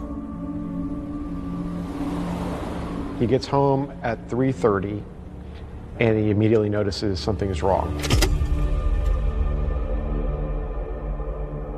Things were in disarray. Blood up the banister. And then in the bedroom was Kathy, very bloody, unclothed mostly. He would later describe it, it was like the walls were painted with blood. Mike is so distressed, he immediately runs to a neighboring apartment because he can't bring himself to call the police. Mike does go back into the apartment to find her daughter. Kathy's baby, who's 9 months old, dressed in pants, a shirt. She has one sock on. Her diaper looks like it's been recently changed. She was standing up in the crib when Mike walked in. This is that baby left standing alone in that crib all those years ago. She's now 36 years old. How was your mother described to you? Beautiful, happy-go-lucky. She did love like AC/DC, Metallica. She was like a little rock and roll girl. And everybody tells me that I was like her whole world. So you were 16 years old when you read the police report. Mm-hmm. It was awful for somebody to do what they did to her, knowing I was in the crib right next door. I just couldn't believe that somebody could do that. So detectives had questioned at the time whether or not this suspect had changed the diaper. Yeah. When the police got there on scene, I was dry. I didn't have a dirty diaper on, and it was some hours I was alone. So one of the first things that investigators notice is that there doesn't seem to be any sign of forced entry, which again suggests that she knew the person who came in and killed her. She was very good about locking her doors. I would call her and I would say, hey, I'm going to come over. And I would go to her door. It was locked. And I would knock. And she would, who is it? And then she would let me in. We theorized that the assault started in the kitchen because in the kitchen there was passive blood drops on the floor. And then the smearing goes up the stairway to the upstairs bedroom. There are defensive wounds found on her hands. Her throat has been cut in multiple places. She's been strangled. She fought like hell. She was trying to protect her daughter, and she did. And the idea that this happened and you were just a couple of feet away. Yeah. Makes me mad that I wasn't old enough to help her. I'm 100% convinced she was trying to save her baby. Because I feel like she would have just ran outside and yelled, but I was upstairs. And she wasn't going to leave that apartment without me.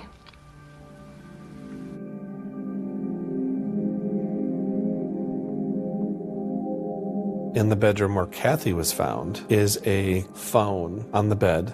The phone cord was cut, but on the phone there was Kathy's fingerprints, and then there was also an unknown fingerprint in blood. In '88, obviously, DNA was in its infancy. The fingerprint on the phone, how significant? Very significant, because they were in actual blood, and it was not my mom's. There is a bloody footprint in the bathroom. It looks like the suspect took a shower after the murder to try to maybe wipe the blood off, clean up. But in the process of doing so, he left behind a left footprint, size 9, in blood. And then the person left without being seen and without being discovered. It was very unsettling that something like that could happen. It just didn't make any sense. None of it made any sense. But when crime scene investigators passed through that gruesome scene again, this time with a new forensic light source, they find a new clue, and one that was imperceptible to the naked eye. It was like a great big neon clue. It's like, holy smokes.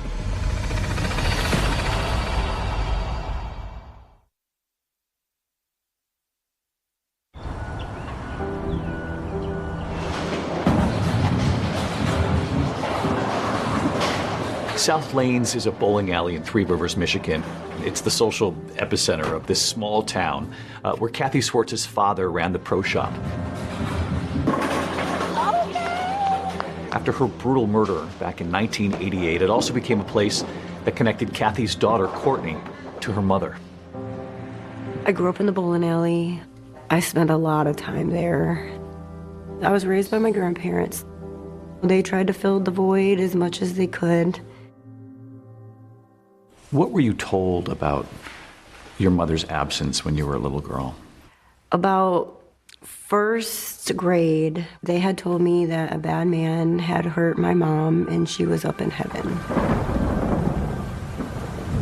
And when it would thunderstorm, they would tell me that that was my mom up in heaven bowling a strike. So it was pretty cool watching the thunderstorms as I was little, because I'm like, oh, she must be bowling pretty good today. Your mother's best friend, Jennifer, has told you a lot about your mom. Yes, she has. Kathy and I were very good friends. I've known her since grade school, so we've been friends a long time. Kathy was like somebody you could count on. She was a good listener, always there for you, just a, good person. Childhood friends Kathy and Jennifer both found themselves pregnant as teenagers and formed an unbreakable bond. They would talk on the phone several times a day until December 2nd, when Jennifer couldn't get a hold of her best friend. A police officer came to my apartment and he asked me to go to the station. I remember him asking me questions, do you know anybody that would want to hurt Kathy? Along those lines. And I finally just was like, what's going on? Is Kathy okay? And he told me, and I don't even remember.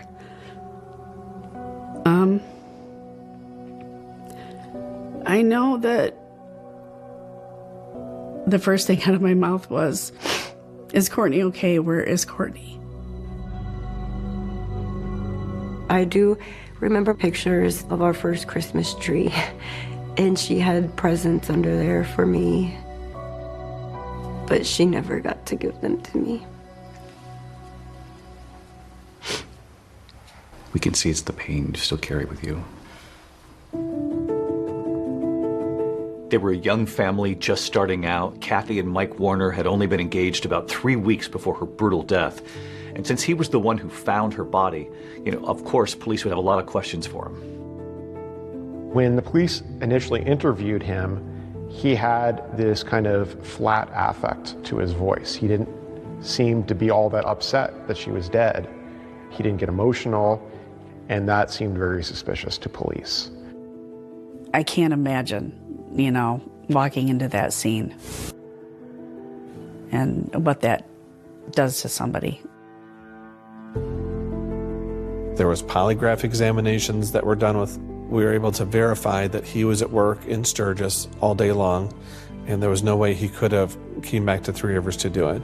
I had no doubt in my mind that he didn't have anything to do with this. I knew it in my heart. No, he loved her. She and Courtney were his world. I go by Judge Jeffrey Middleton now, but at the time of this, I was Chief Assistant Prosecuting Attorney. We would have maybe one homicide a year, not a young woman killed alone in her apartment during broad daylight. At that point, they were leaving no stone unturned. So the police department actually rented the apartment for a month after the crime, just so that we could return and continue to look for clues and process. This is one of the first cases where they deployed alternative light sources. They went into the crime scene with a black light. On the refrigerator, they noticed 2 pieces of writing. Metallica was written on the refrigerator, and Harley was here.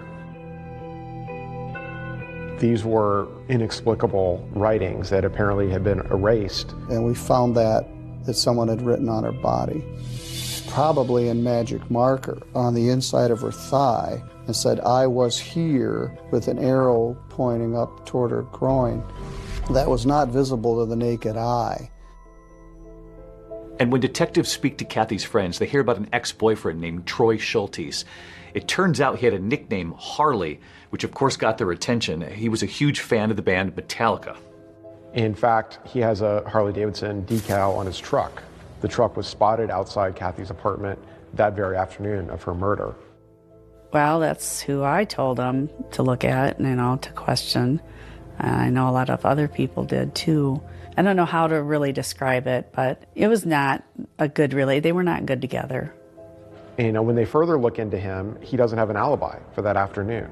So he immediately becomes their number one suspect. They pick him up for questioning. Troy Schultes admitted that he was the one that wrote on the refrigerator and on the wall in the apartment, but he never admitted to writing it on her thigh. And he said, well, I didn't do it. And still with no solid alibi for the night of the murder, police zero in on Troy. I thought, that's got to be it. Because again, it's got to be somebody she knew, somebody she trusted. And before long, an arrest in the Kathy Swartz case is announced. But if investigators think they've got their guy, a rude awakening is ahead.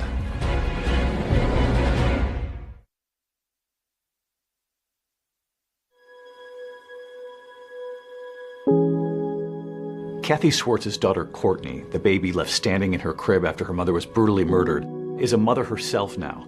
Why are you breaking everything?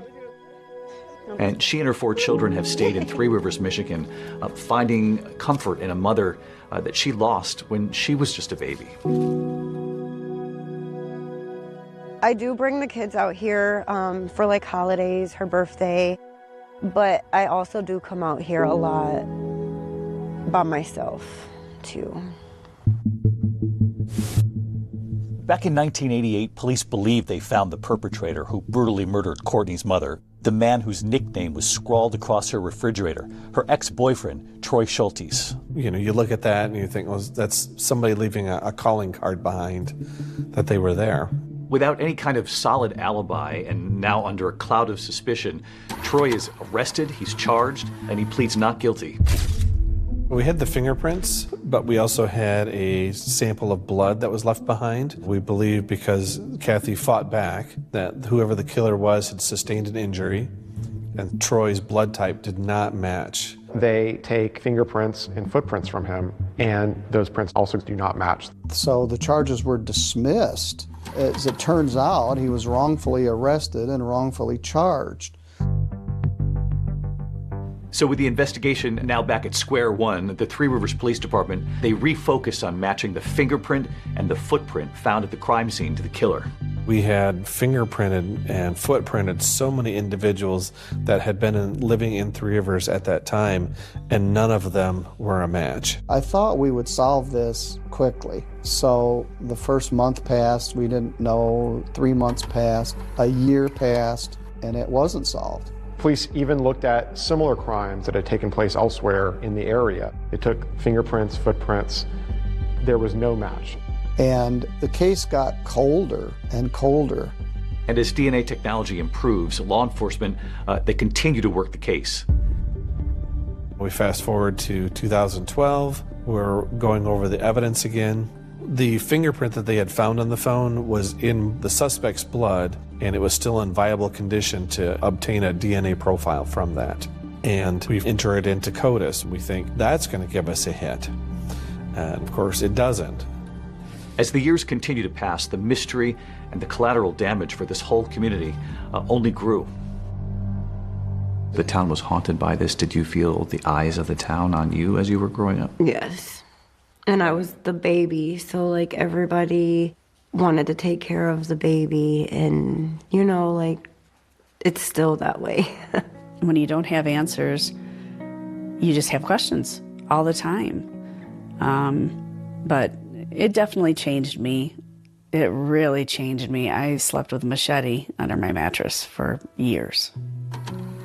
So every December 2nd represents another year without justice for Courtney and her grandparents. Today, the family is together remembering Kathy on the anniversary of her death. It's hard. Real hard. I felt a certain point that I wasn't sure that they would ever find out. Probably right there, before she died. It's been 25 years, but remembering hasn't gotten any easier for David Swartz. I think, probably the worst thing for me is why. Why? Why did it have to happen like something like that?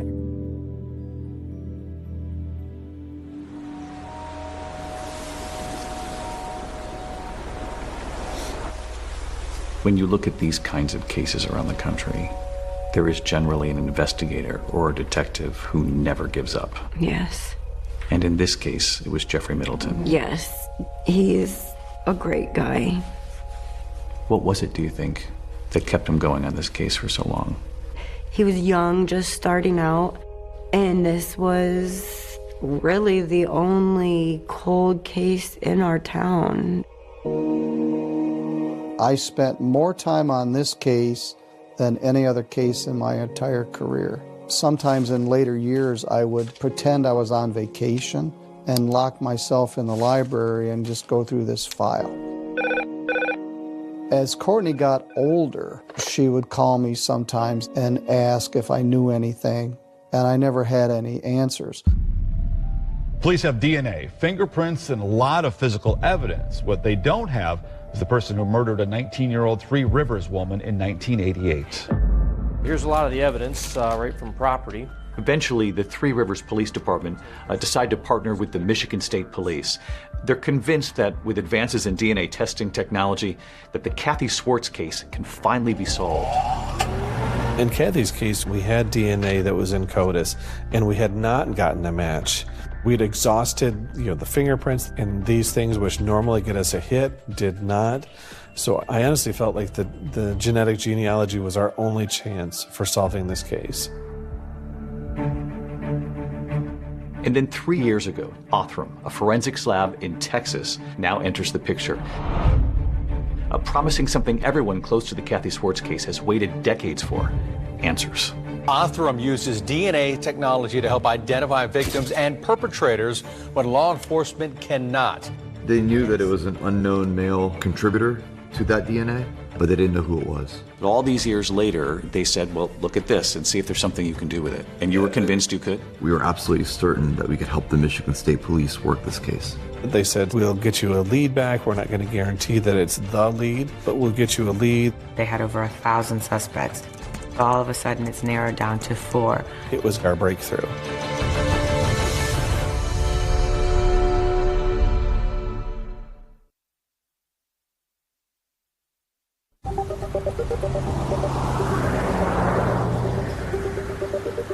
In 2022, a package containing DNA, that single bloody fingerprint from Kathy Swartz's pink phone, arrives right here at this building just north of Houston. To the outsider, it looks like just another office building, but what's actually happening inside, in these labs, is now changing how investigations across this country are being solved. This is the headquarters of Othram, a cutting-edge forensics lab that's been mentioned in some of today's most talked-about criminal investigations. And Othram has been credited by law enforcement with helping to solve cases that have been unsolvable for years now. How are you? It's good to see you. Good to see you. How are you? Yeah, Thank you. Welcome to Othram. David and Kristen Middleman are the husband and wife team behind all of this. Everything you see on our right side will be forensic. Everything you see on the left side will be research. Not every case is suitable for DNA testing right now. Burnt remains, exploded remains, really difficult to make sure. But we hope that one day we live in a world where every case can be suitable for DNA testing. So you'll hold on to remains for a while and keep trying. We don't give up ever. The Middleman's partnership, both in work and in life, actually began over a few blind mice. It's the year 2000. You've just started your PhD at Baylor. You're doing a study on mice? I was. And there was another young scientist. David, yep. So our projects collided, and he actually cured my blind mice. So I thought, wow, if this guy can do that, I think I'll marry him. David Middleman had worked in biomedical research for years before realizing that law enforcement was relying on a limited form of DNA testing. He knew that better technology was available, but said it just wasn't being widely used out there. It sounded like science fiction at the time. This way you could take decades-old DNA, put it into a genealogy database, build a family tree for your suspect, and then that takes you right to his door.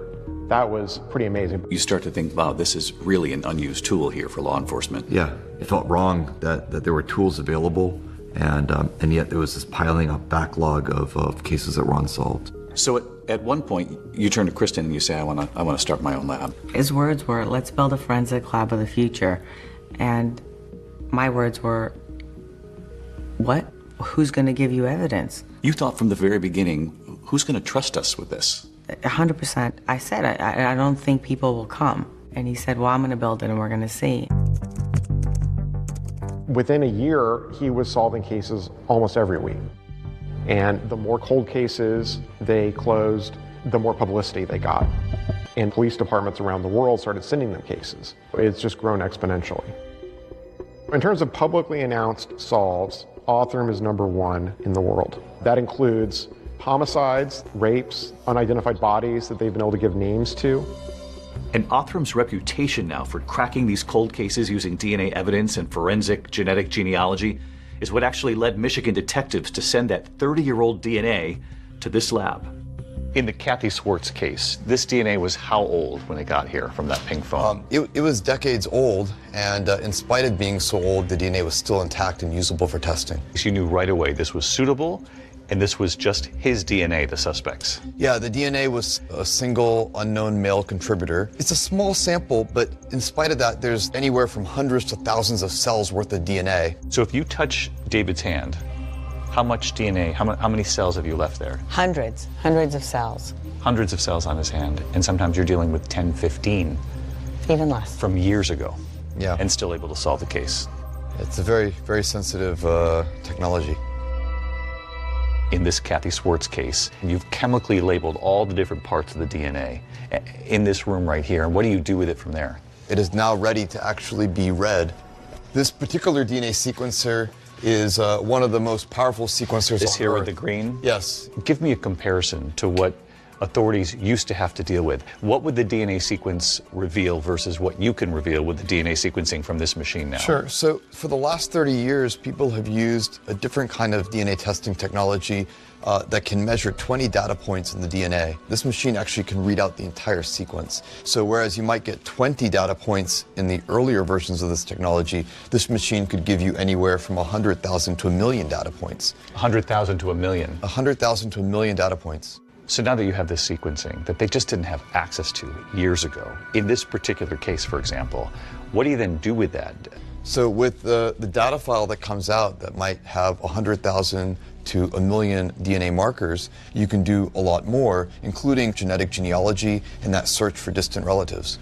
You're taking what in many cases is a very old DNA sample from these cold cases. You're expanding the DNA sequence, but you're also able to take that information now and put it up against vast public data now, because families and relatives and third cousins and fourth cousins have put all of this information out there, and it would seem that this might unlock cold cases everywhere.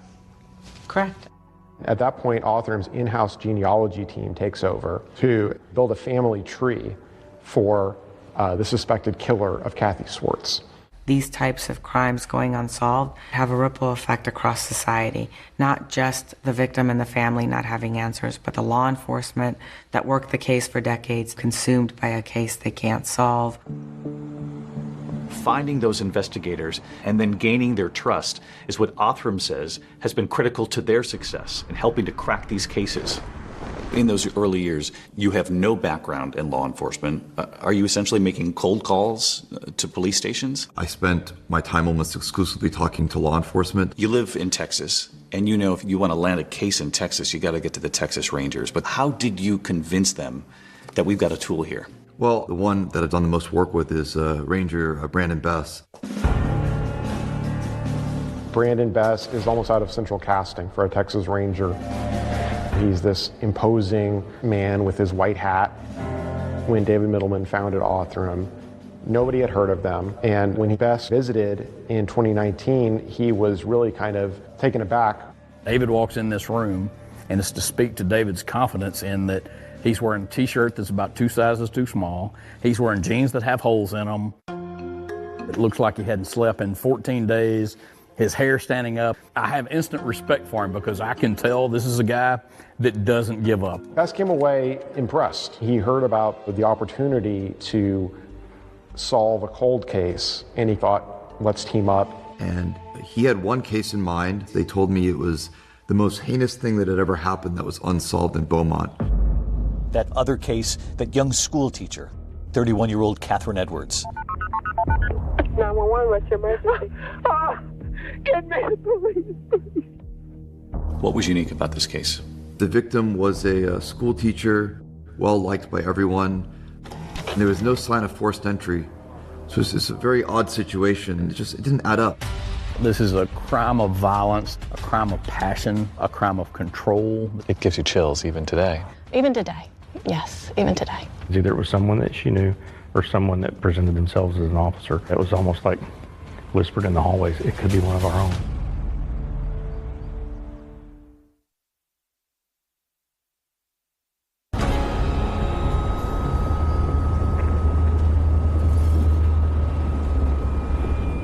So on January 14th, 1995, the Beaumont Police Department gets a 911 call from a man at a townhouse in West Beaumont. Oh, Jesus. 911, what's your emergency? Get me the police, please. He had found his daughter in the second floor bathroom, slumped over the tub. Okay, ma'am, what's going on there? Our daughter has been murdered. Okay, what happened, ma'am? We came over here and found her. She's handcuffed. She's been tortured. Please, okay, we're sending someone. Don't hang up, all right? Okay, is there anyone else in the house? My husband is here with me. Okay. We found her. That woman was Catherine Edwards, and she's a teacher at a local elementary school. She was supposed to have plans with her sister and family for lunch. When she didn't respond by phone call, they went by her house and found that her car was still there. Got inside the house with a key. Her father said he grabbed her and pulled her over and rolled her over to look and see if there's anything he could do. He was crying hysterically. Yes, the police and an ambulance.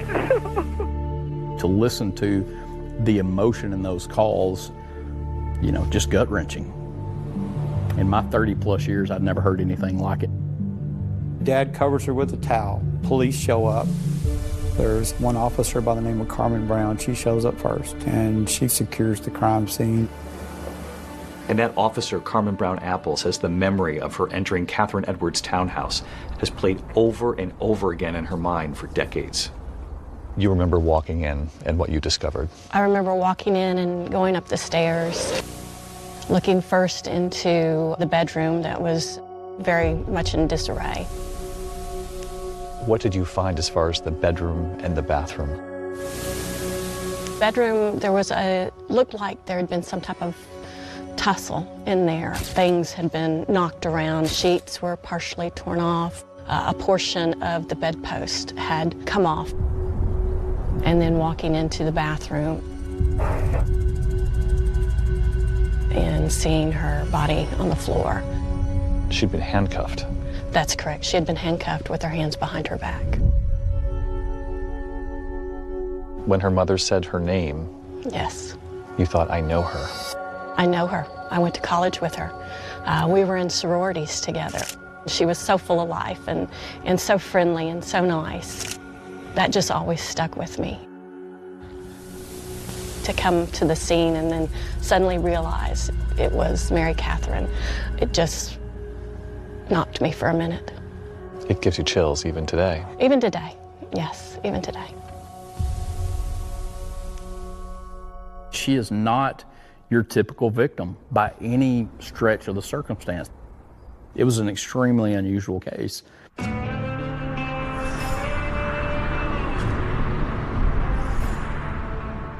Catherine and her twin sister Allison grew up in Beaumont. They're part of a close-knit Presbyterian family.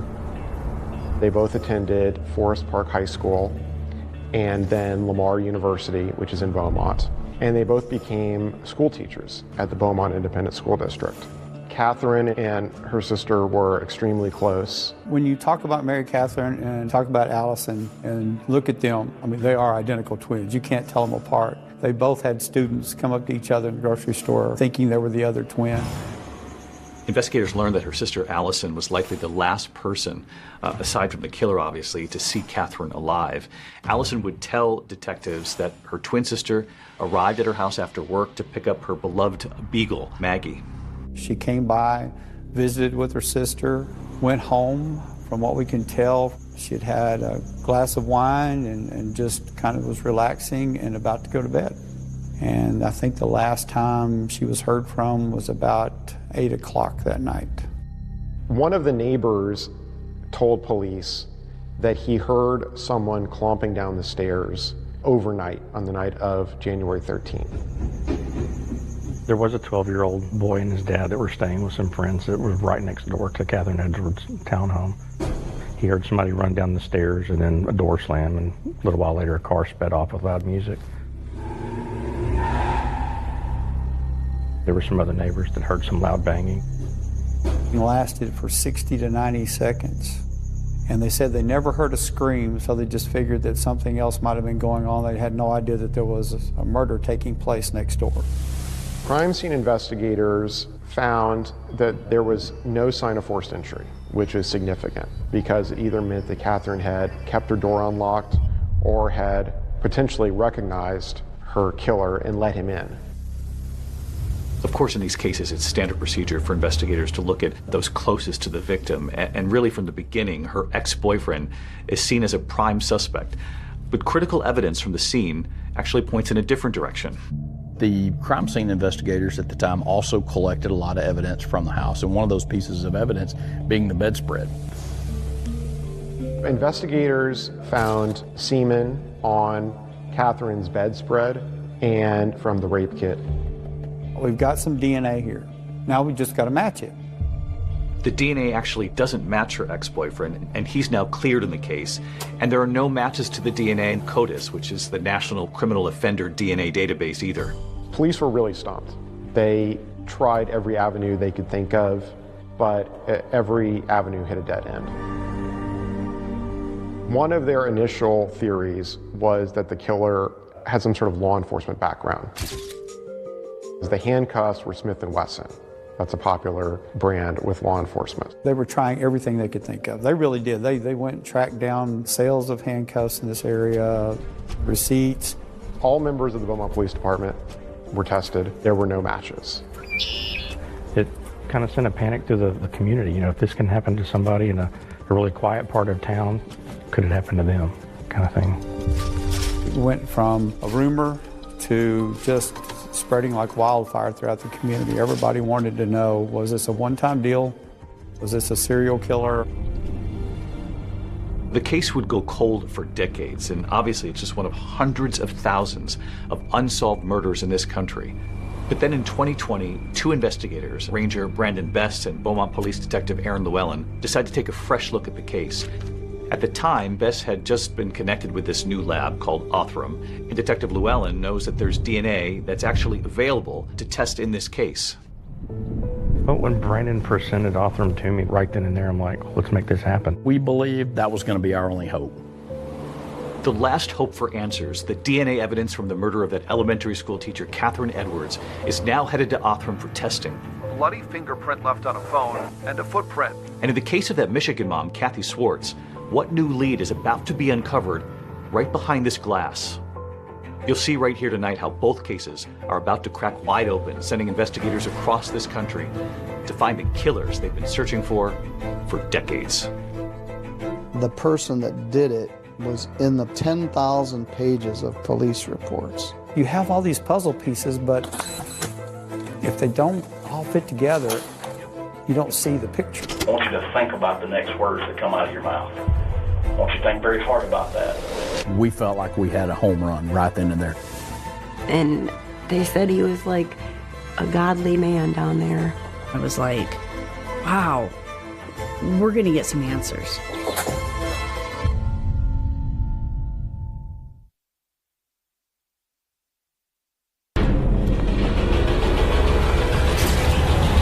Tonight, two horrible murders. I just felt awful. And now a survivor who lived to tell. I was just like, I can't tell him. I'll never tell anybody what happened. What did your daughter do? She's been murdered! It gives you chills even today. Even today. That someone had written on her body, on the inside of her thigh, and said, I was here. But only one way to solve them after years of going cold. I honestly felt the genetic genealogy was our only chance. But all these years later, they said, well, look at this and see if there's something you can do with it. It's his fingerprint, it's his bare bloody footprint, and it's his DNA. It turned into a massacre. The floor goes out from under you. I'm like, no way, this cannot be happening. He said, your sister's dead, your sister's dead. There's two people that know that story. You're one of them, and she's the other. And she can't talk. Without the DNA, the story doesn't matter. That the two of them were able to go back and look at that evidence. Yes. From when you were a 9-month-old baby. Yes. In the crib, just a few feet from your mother. And there was a moment like, oh, this is our guy. For some families, you are the last hope.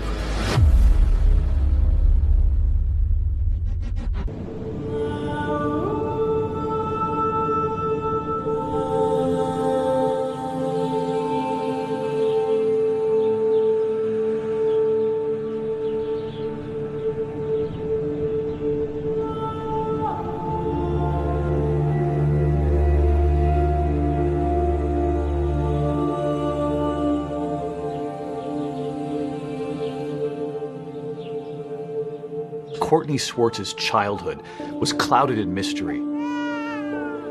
She was the sole survivor. She was just a baby at the time during a vicious attack that left her 19-year-old mother, Kathy Swartz, strangled and stabbed to death right near her. Among the clues left behind at the scene, a single bloody fingerprint on Kathy's pink phone. It contained DNA of the possible killer. But of course, the question for decades, who was the killer? For years, you were haunted by that question. Yeah, growing up, most kids, they look at people and they don't have to think, is that the man that killed your mom? And everybody that I met, that's the first thing that would pop into my mind.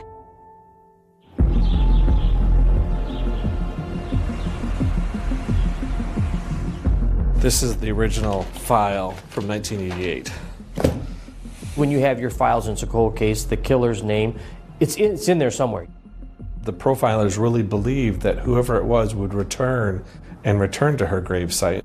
And for years, that was part of our initial our rookie training program was, this is Kathy Swartz's gravesite. If you see somebody at that gravesite, you need to stop and identify them because they could be a prime suspect in the murder.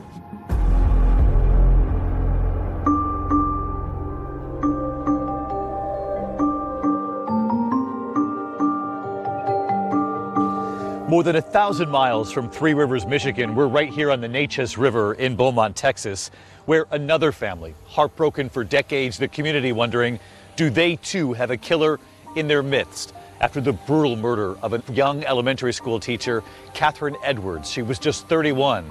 And detectives here wondering, would they ever have the tools to solve this case?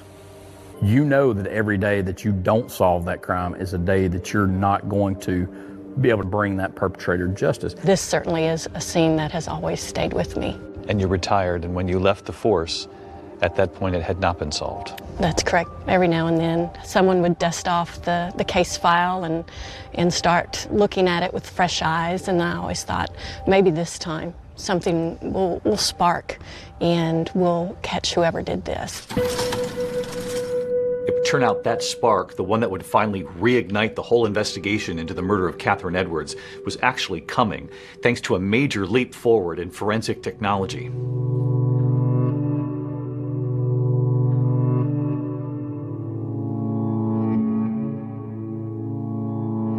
In 2020, a courier drops off a package at Othram's office. And inside are a sample of the bedspread from Catherine Edwards' apartment, a vial of DNA taken from the posthumous rape kit. Othram technicians take a look and they build a genetic profile of their suspect. Investigators now have a human profile that can actually be searched in public databases to try to find possible family members across this country. And to do that, you need a genealogist to connect the dots. And Beaumont detective Aaron Llewellyn didn't have to look far for help.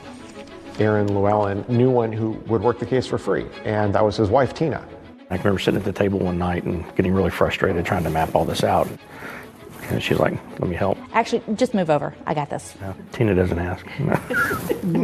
Tina Llewellyn was a detective in the Beaumont Auto Crimes Division. And she had an amateur interest in genealogy. I can remember dozing off one night and I wake up and she's got lines going here and lines going there. So now, along with the Middlemans from the Othram Forensic Laboratory, you've got two husband-wife teams actually working the case of this elementary school teacher, Catherine Edwards. And soon another critical partner joins the hunt. When Tina Llewellyn is looking through the matches to their suspect, these are distant relatives of the suspected killer, she notices that a lot of them are clustered in Cajun country in Louisiana. And the same contact name keeps popping up. This woman named Cheryl LaPointe. I was sitting at my desk one day and I got a phone call. He said, I'm Detective Aaron Llewellyn from the Beaumont Police Department. Your email is attached to one of the matches that we have to the person of interest. Cheryl LaPointe just happens to be a professional genealogist with experience working in criminal cases. She also has Cajun ancestry. Cajuns, back to the late 1700s, we were a small population who came to South Louisiana. And so they married their neighbors, who was usually their relatives also. Cajun ancestry is notoriously complicated and complex to perform genealogical work on. I knew it was going to be a challenge from the start.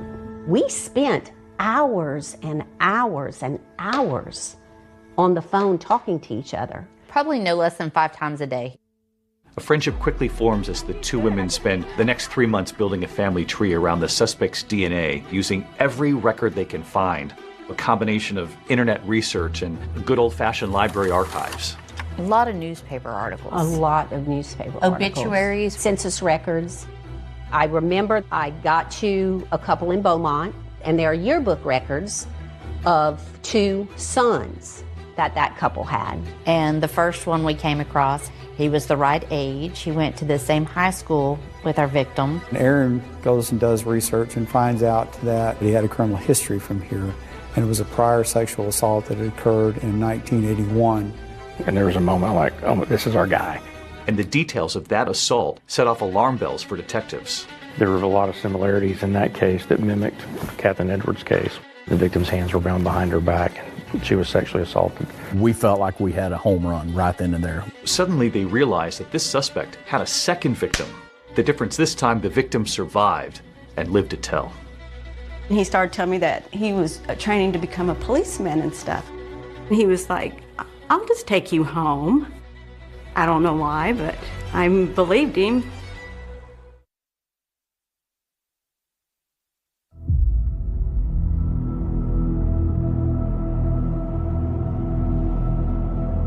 So all these years later, investigators in the Catherine Edwards case, the school teacher who was brutally murdered, now think there might have been a second victim of the suspect who is still alive, Paula Bledsoe Ramsey. I was 19. There was a new country western bar that opened up. I really didn't want to go that night, but I'd promised the other girls that I would go. I decided I wanted to leave. I was done. I wanted to get home. The parking lot was mud, and my car was stuck in the mud. I just thought, I'll just walk to the gas station and call my mom. She says a man offered her a ride home. He said his brother's name, and then he said where he went to high school, and then he said, do you go to Forest Park? And I was like, yeah. And then he started telling me that he was training to become a policeman and stuff. And so then he was like, I'll just take you home. And I don't know why, but, I believed him. She realized very quickly that that man wasn't driving in the direction of her home. He started off being very nice. Next thing I know, we're at this field, and then his whole demeanor changed. He drove her to a nearby park, threatened her with a knife, tied her hands behind her back, and raped her in the backseat of the car. Then he dropped her off at her house.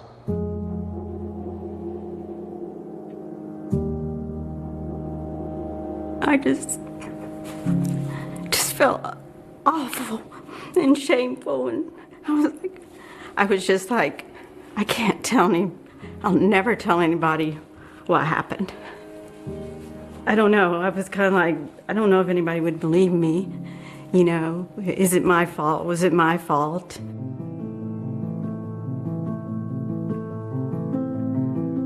Paula said she summoned the courage about a week later to tell police what had happened.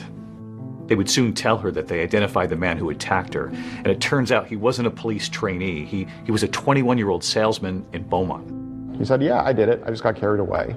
She said that the prosecutor talked to her, said, this is his first offense. We want to plead him to an aggravated assault.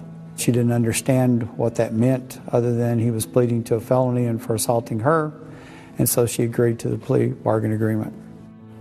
I think today they take it more serious than they did back then. I wanted him to be punished. I think I was just pushing everything down and just trying to focus on with life.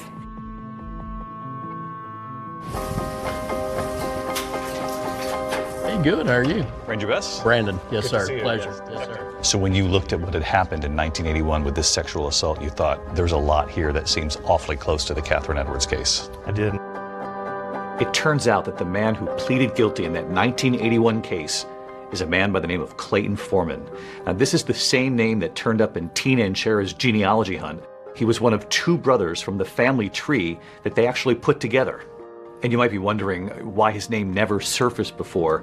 You have to remember that this case was back in 1981, and DNA collection wasn't even a thing by law enforcement. It was still a decade away. This is how he eluded detectives at the time. He essentially got away scot-free. As investigators get closer to solving this mystery, they begin to learn more about Clayton Foreman's background. And in a twist in this case, one of the things they learned is that Clayton Foreman, the suspect, actually went to the same school as Catherine Edwards, the woman who was killed. In fact, they probably walked down the same hallways here at school. And there was something else. Catherine Edwards was actually friends with the suspect's first wife. In fact, Catherine Edwards was a bridesmaid at their wedding. Investigators figure out that Clayton Foreman is working in a suburb of Columbus, Ohio, and he's working as a rideshare driver. We've got a suspect. Now we've got to make sure that's the right guy. So they go, they pull the trash can, they get some plastic silverware from takeout and some other things from the trash can. So you tell the FBI what you found, and they gather some trash at the suspect's home in Ohio. Correct. They shipped that down here to me, and then once I went through it, I coordinated with our lab here in Texas to see what items would be best to test, and they compared it to the evidence that we had. And we got the call. This is our guy. This is a match. Of course, we're chomping at the bit to get there to Ohio.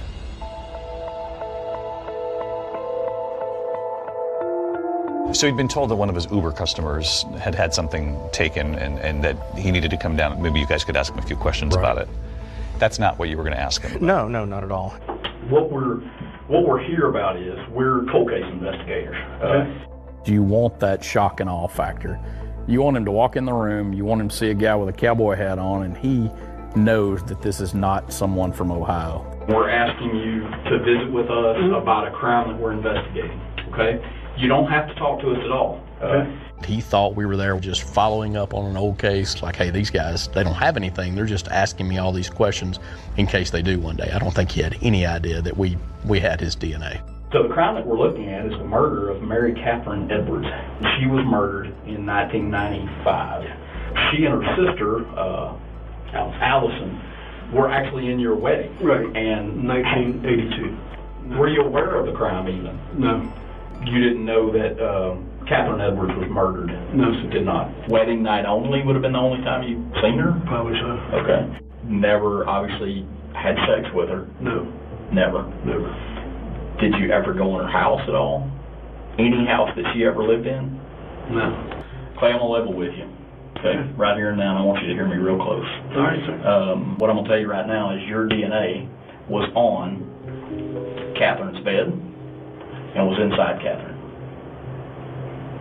Okay. I mean, I don't know how I got there, but per se it was there. There's only one way for it to get there. Okay. And that's by you putting it there. Okay. There's two people that know that story. You're one of them, and she's the other. And she can't talk. Mm-hmm. What I ask you is, now, to be honest with us completely, and tell us, how did that happen? I'm not going to say anything. So if I need an attorney now, You probably need one, or you do need one? I'll need an attorney. After he makes it outside, that's when we executed the arrest warrant and arrested him. You showed up with the handcuffs that he used on Catherine Edwards. We did, and got to put him on him after we got through interviewing him. Did he know that those were the handcuffs he used? He was told. New developments tonight on the murder of a beloved Beaumont teacher. So finally, 36 years after Catherine Edwards' murder and arrest, the team can now return to Texas to prepare for trial. And in South Carolina, another team of investigators, they're now chasing a promising lead in their case because of this new technology. The murder of Michigan mom Kathy Swartz, whose daughter has gone so many years without answers. At what point did hope return for you? I got a phone call from Sam Smallcombe, and he said, we may have the guy that killed your mom. Hey, gentlemen, how can we help you?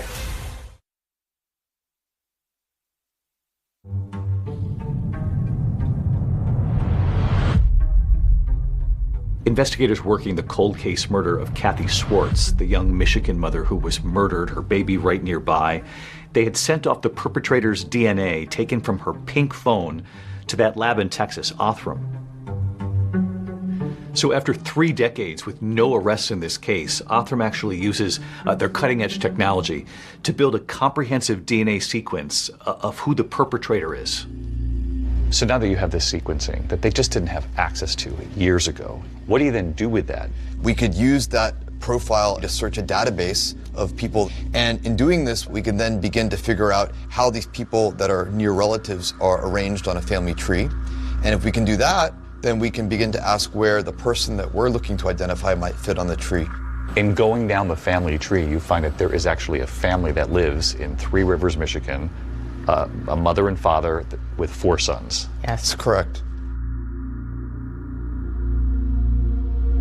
We got the report back, and they believed it was a family that had lived in Three Rivers. The DNA was male, so this narrowed it down to 4 brothers. The youngest brother, Barry, and then there was, the oldest was Sonny Waters, then John Waters, and then Robert Waters.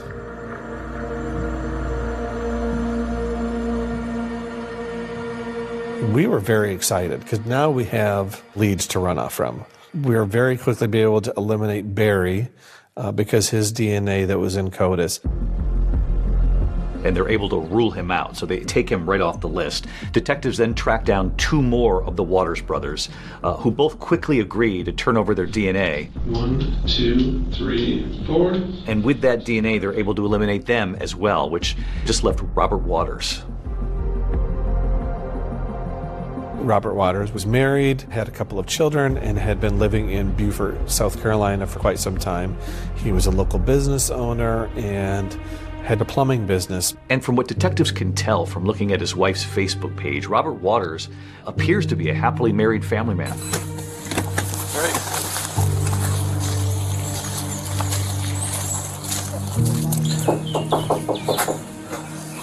Hey, how you doing? Good morning. Hey, Robert. Morning. How you doing? Good. How are you? How can we help you? I'm Sam Smallcombe from Three Rivers PD. This is Todd Peters from Michigan State Police. Nice to meet you. Nice to meet you, too. Can we talk for just a couple minutes? Sure. Not inconvenience too much? He seemed like the guy next door that would mow your lawn for you if you were going to be out of town for a week. So I'm helping Sam, and we reopened this case from from Three Rivers from way back in the day, going back through and getting interviews and just clearing everything up. Okay. So we were wondering if you'd have time to come down to the PD and talk with us down there. Yeah. Okay.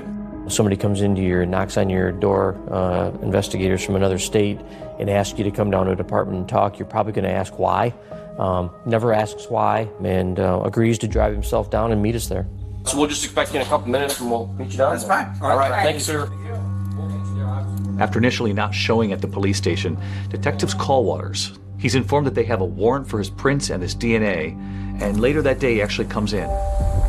But what I'm probably going to do is do the 3 and... We had to just focus on getting the fingerprints and the DNA. Yeah, don't have a seat. And one of the issues we'd run into is the Beaufort Police Department did not have the fingerprint live scan machine. So we had to use the traditional ink and paper. Hang on for just a second. I got to take a call real quick here. Yes, sir. Hey, sorry to bother you. We're struggling with this print here. Unfortunately, at that police station, they're having trouble actually getting a clean print from Waters. You want to come get your fingers dirty again? We're going to try to do it on just card stock. Okay. So we rolled them a second time, sent those back. Never gets upset about it, never gets worked up about the time. We're going to go flat down. He still just willingly, I guess, hung out with us. So you've got the detectives now waiting for a definitive answer from the lab in Michigan. So they spend the next 5 hours actually making small talk with Robert Waters. If you like seafood. Yep, I do. You will like that place. We talked about our families, his family, plumbing, and remodeling houses. You would never guess by looking at that guy that he was concerned about why he was there or the outcome of it. All right. Okay. I just wanted to tell you, we did submit the print that we took from you earlier. It did match to the one at the crime scene. So at this time, you are under arrest for the murder of Kathy Schwartz. Okay? Okay. It really surprised me. He did not really react. I feel like he knew when we showed up that morning that the game was up. Do you remember when you learned that the prints were a match? There was just so many emotions and everything going on that I was just overwhelmed and so excited because finally they had him. So after decades, you have your answer. Yes. 53-year-old Robert Waters, a former Three Rivers resident, now a plumber, husband, father, and accused killer. I didn't recognize his name, didn't sound familiar to me at all. But investigators always believed that Kathy Schwartz must have known her killer in some way. You'll remember there was no forced entry. And they finally discover the connection when they go back to speak to Kathy's one-time fiance, Mike Warner. Well, let me ask you the obvious question. What about Rob Waters? He came there one time. He came there one time? One time. Okay. Do you remember, was that close to December? That was... I think so. He knew Robbie Waters, had visited the apartment about a month before the murder. We hadn't seen since grade school. Yeah. Okay, so he just somehow figured out that you guys were living in Riverside and showed up that one time. Yeah. I honestly think she knew him then, obviously, because he was friends with Mike, and he was in town and tried to come see my mom, and she wasn't having it. He's waiting to be extradited to St. Joseph County. It really was, wow, we're going to get some answers. We're going to find some things out. But before his day in court could actually come, the suspect, Robert Waters, does something that shocks everyone. No way. This cannot be happening.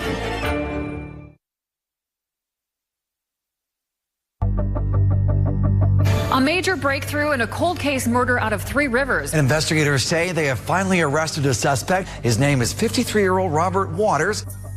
Those too tight? No. The plans were already in place. He had waived extradition, so he knew that he's going to be brought back to Michigan. They go down to South Carolina, and they discover that this man had been living a full life. Yeah. Married, children, a job. A good job. A good life. And they said he was a godly man down there. To that you say? No, they don't know the real man. But after evading law enforcement for decades, Robert Waters never makes it back to Michigan. At like 6:30 in the morning, I received a call from an investigator from Beaufort, and she had explained that she had just come from the jail and that Robert Waters had hung himself in his cell. I'm like, no way, this cannot be happening. Again, like a disbelief, like why, how could this happen? Yeah, he had some material that they'd given him in the jail, and it was some devotionals, and the parts that he had ripped out talked about forgiveness and asking for forgiveness. To me, it says that you're guilty. I mean, no one is going to do that in that situation if they're innocent. You feel robbed that you did not get the opportunity to see him face to face? Yes. I just wanted him to feel my presence in the room. What would you have said to him in court? I don't think I would have said anything. I just think I would have walked in, and my presence is enough words for him. He would have seen that baby. Yeah. That he left there in that crib all the And probably my mom, because I look like her, they say. He's a coward. To take her away from all of us in the manner that he did, and then he got to go live his life. You're not going to give us any answers. I mean, he's just a coward.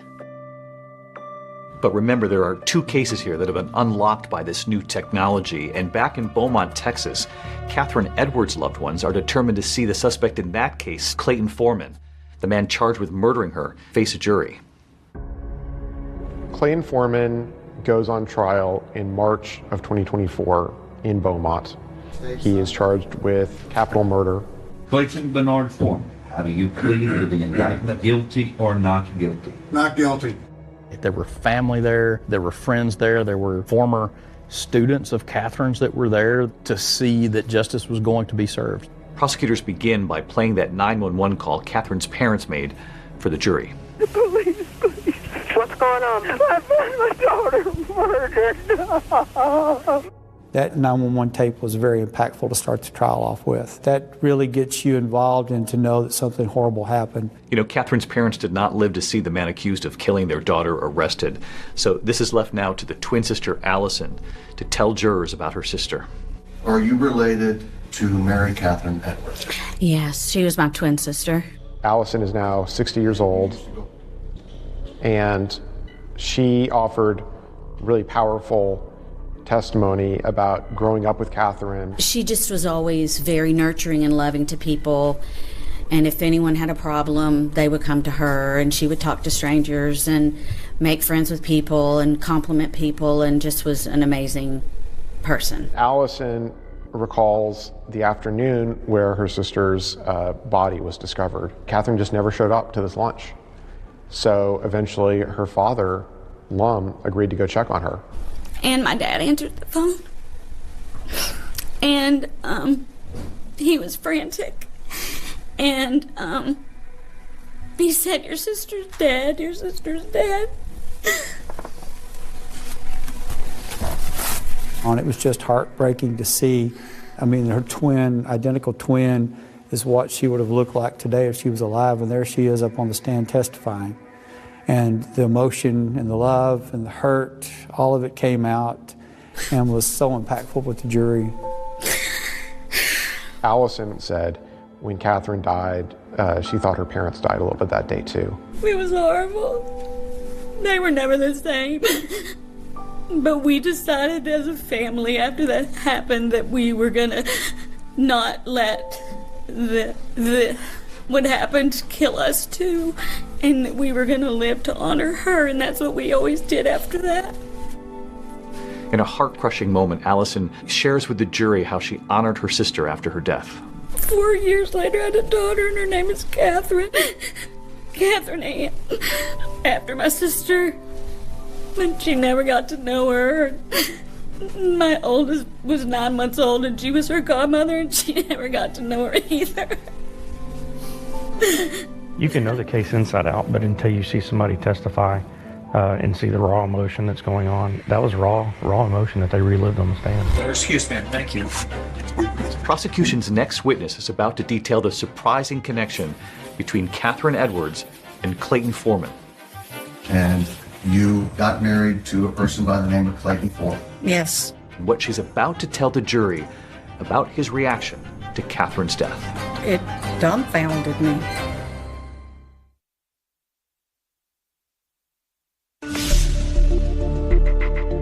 Jurors in the trial of Clayton Foreman, the man accused of killing that school teacher, Catherine Edwards, are now hearing about this investigation that took nearly 30 years, and all of it now culminating with this cutting-edge DNA testing done by that Texas lab, Othram.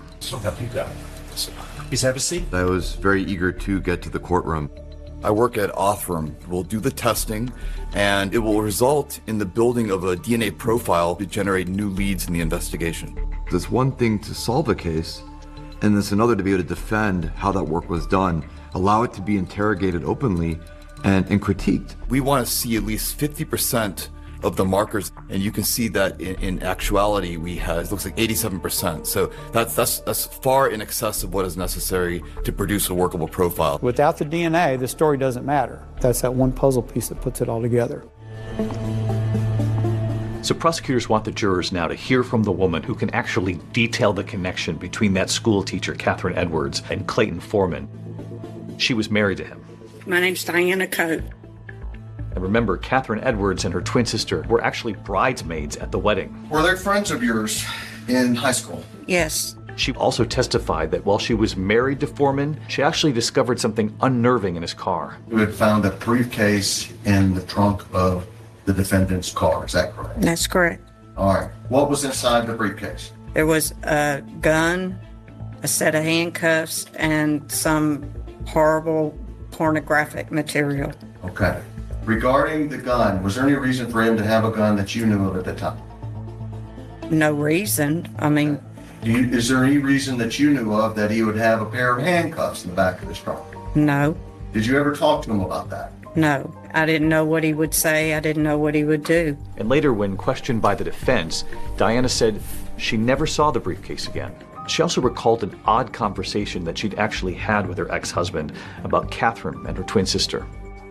He had told me that in high school, he would see them in the hall, and he always thought they were so cute because they were twins, and he felt as though he wanted to make sure he protected them. After 11 years of marriage, Diana and Foreman divorced, but they continue to stay in touch. And she tells jurors how 2 years later, in 1995, she actually called her ex-husband after finding out that Catherine had been murdered. Was that very upsetting to you? Yes. When you told him, how did he react? He didn't. It was very shocking to me. It had like no feeling whatsoever, and just basically was like, oh, really? And it dumbfounded me. Okay. Excuse me, thank you. And there was one more witness jurors would hear from, Paula Ramsey, Foreman's victim from 1981. It had been decades since Paula had even heard the name of the man who assaulted her. It was a Friday, and I was at work. My phone rang, and it said Beaumont Police. This emotion came over me, and I was like, what? Is someone messing with me? And on the other end of the line was Detective Llewellyn. He said he's a suspect in a murder. And that's when he started telling me about the DNA. And he said, it is a cold case murder. And I was like, you don't even have to ask. I will go. I will testify. When we hung up, I just broke down. I mean, you just go back to being that girl again, where that fear and all of it just kind of consumes you again. And so suddenly, all these years later, in a courtroom full of strangers, Paula is telling her story about how she was assaulted by Foreman. Did he do something with your hands? He tied them in the back, behind. He took your hands, put them behind you, and secured them with an object. Do you believe that object may have been a belt? Yes. Did he threaten to cut your throat if you didn't do what he wanted? Yes. I just kind of blocked out everything else and just focused on the questions. Did he say something that you found odd concerning what he'd just done to you? Yes. What was that? When I was getting out of the car, he said, "Stop crying. I'm sorry. I hope I didn't hurt you." You have to say these things out loud, and then knowing that he's sitting right over there, and just being in the same room, and that was hard. She relived it on that stand, and it was amazing to watch her, how brave she was to do that. You came here today to tell this jury what happened to you 42, 43 years ago, right? Yes. Who did you do that for? For Catherine. I wanted to see justice done for her. And in the end, Clayton Foreman's defense, they wouldn't call any witnesses, but they did deliver a closing statement. You, ordinary citizens, get to decide whether or not, on the day in question, January 14th of 1995, Clayton committed the offense of capital murder. He may not like it, what he did back in 81. That doesn't make it a murder. It doesn't make him that he went out and killed somebody. The case was very one-sided, and the prosecution had all the witnesses, had all the evidence. There was very little the defense could do. The verdict is in. 29 years of waiting came down to 7 days of testimony and ultimately 52 minutes of deliberation. I'll tell you that anytime I've had a jury trial, I'm scared to death when they're walking back in that room. That is the most tense moment ever for me. We, the jury, find the defendant guilty of the offense of capital murder. It took police nearly 30 years to bring Clayton Foreman to trial for the murder of Catherine Edwards. It took the jury less than an hour to convict him. It was very fast. He was sentenced to life in prison. It was just relief. I was thankful that I did it. Thankful that it did help. It did help putting him away. It was an extraordinary thing to have closure in that courtroom for that young school teacher. And that other case, the mother who was brutally murdered, her baby, just a few feet away. Now, she's about to meet the couple who unlocked this case.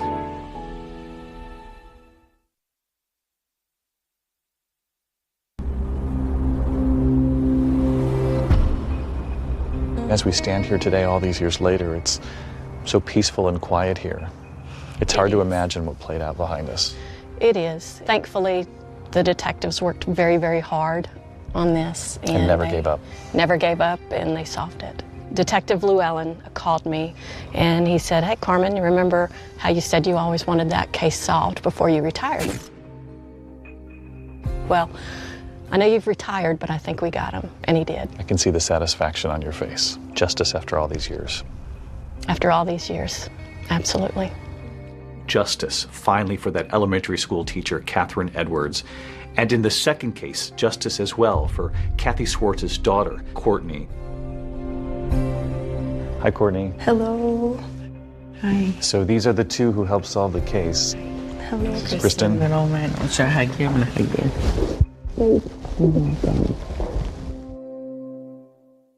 Just the idea, though, that the two of them were able to go back and look at that evidence and solve it all these years later. I don't even have no words. You don't need words. I'm glad you have answers. Thank you. It's unbelievable just in my career to see, like when I started in 97 to where we're at today. You have these cases that are literally going nowhere. You give them this DNA sample and the next thing you know who your suspect is. Do you think that there are cases like this all over the country right now just waiting to be solved with this new technology? Absolutely, all over the country and all over the world, but finding every case, I think, would be the goal. Every one. Every sexual assault, every homicide, every one of them. We need to find those cases and we need to get them submitted and worked. And that means answers, finally, for thousands of families. Sure, absolutely.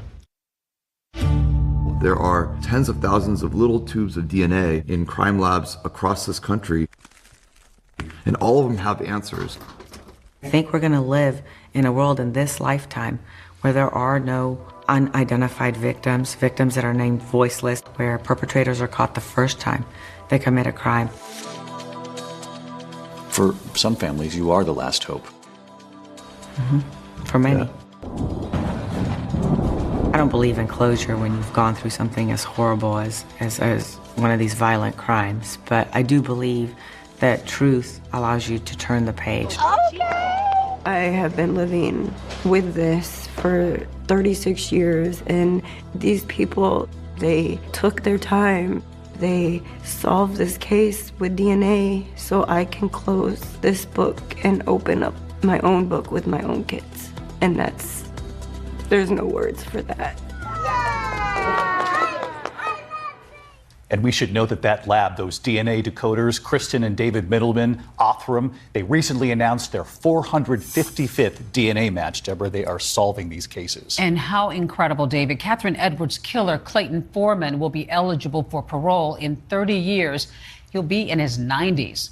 He's appealing his conviction. That's our program for tonight. Thanks so much for watching. I'm Deborah Roberts. And I'm David Muir. From all of us here at 2020 at ABC News. Good night.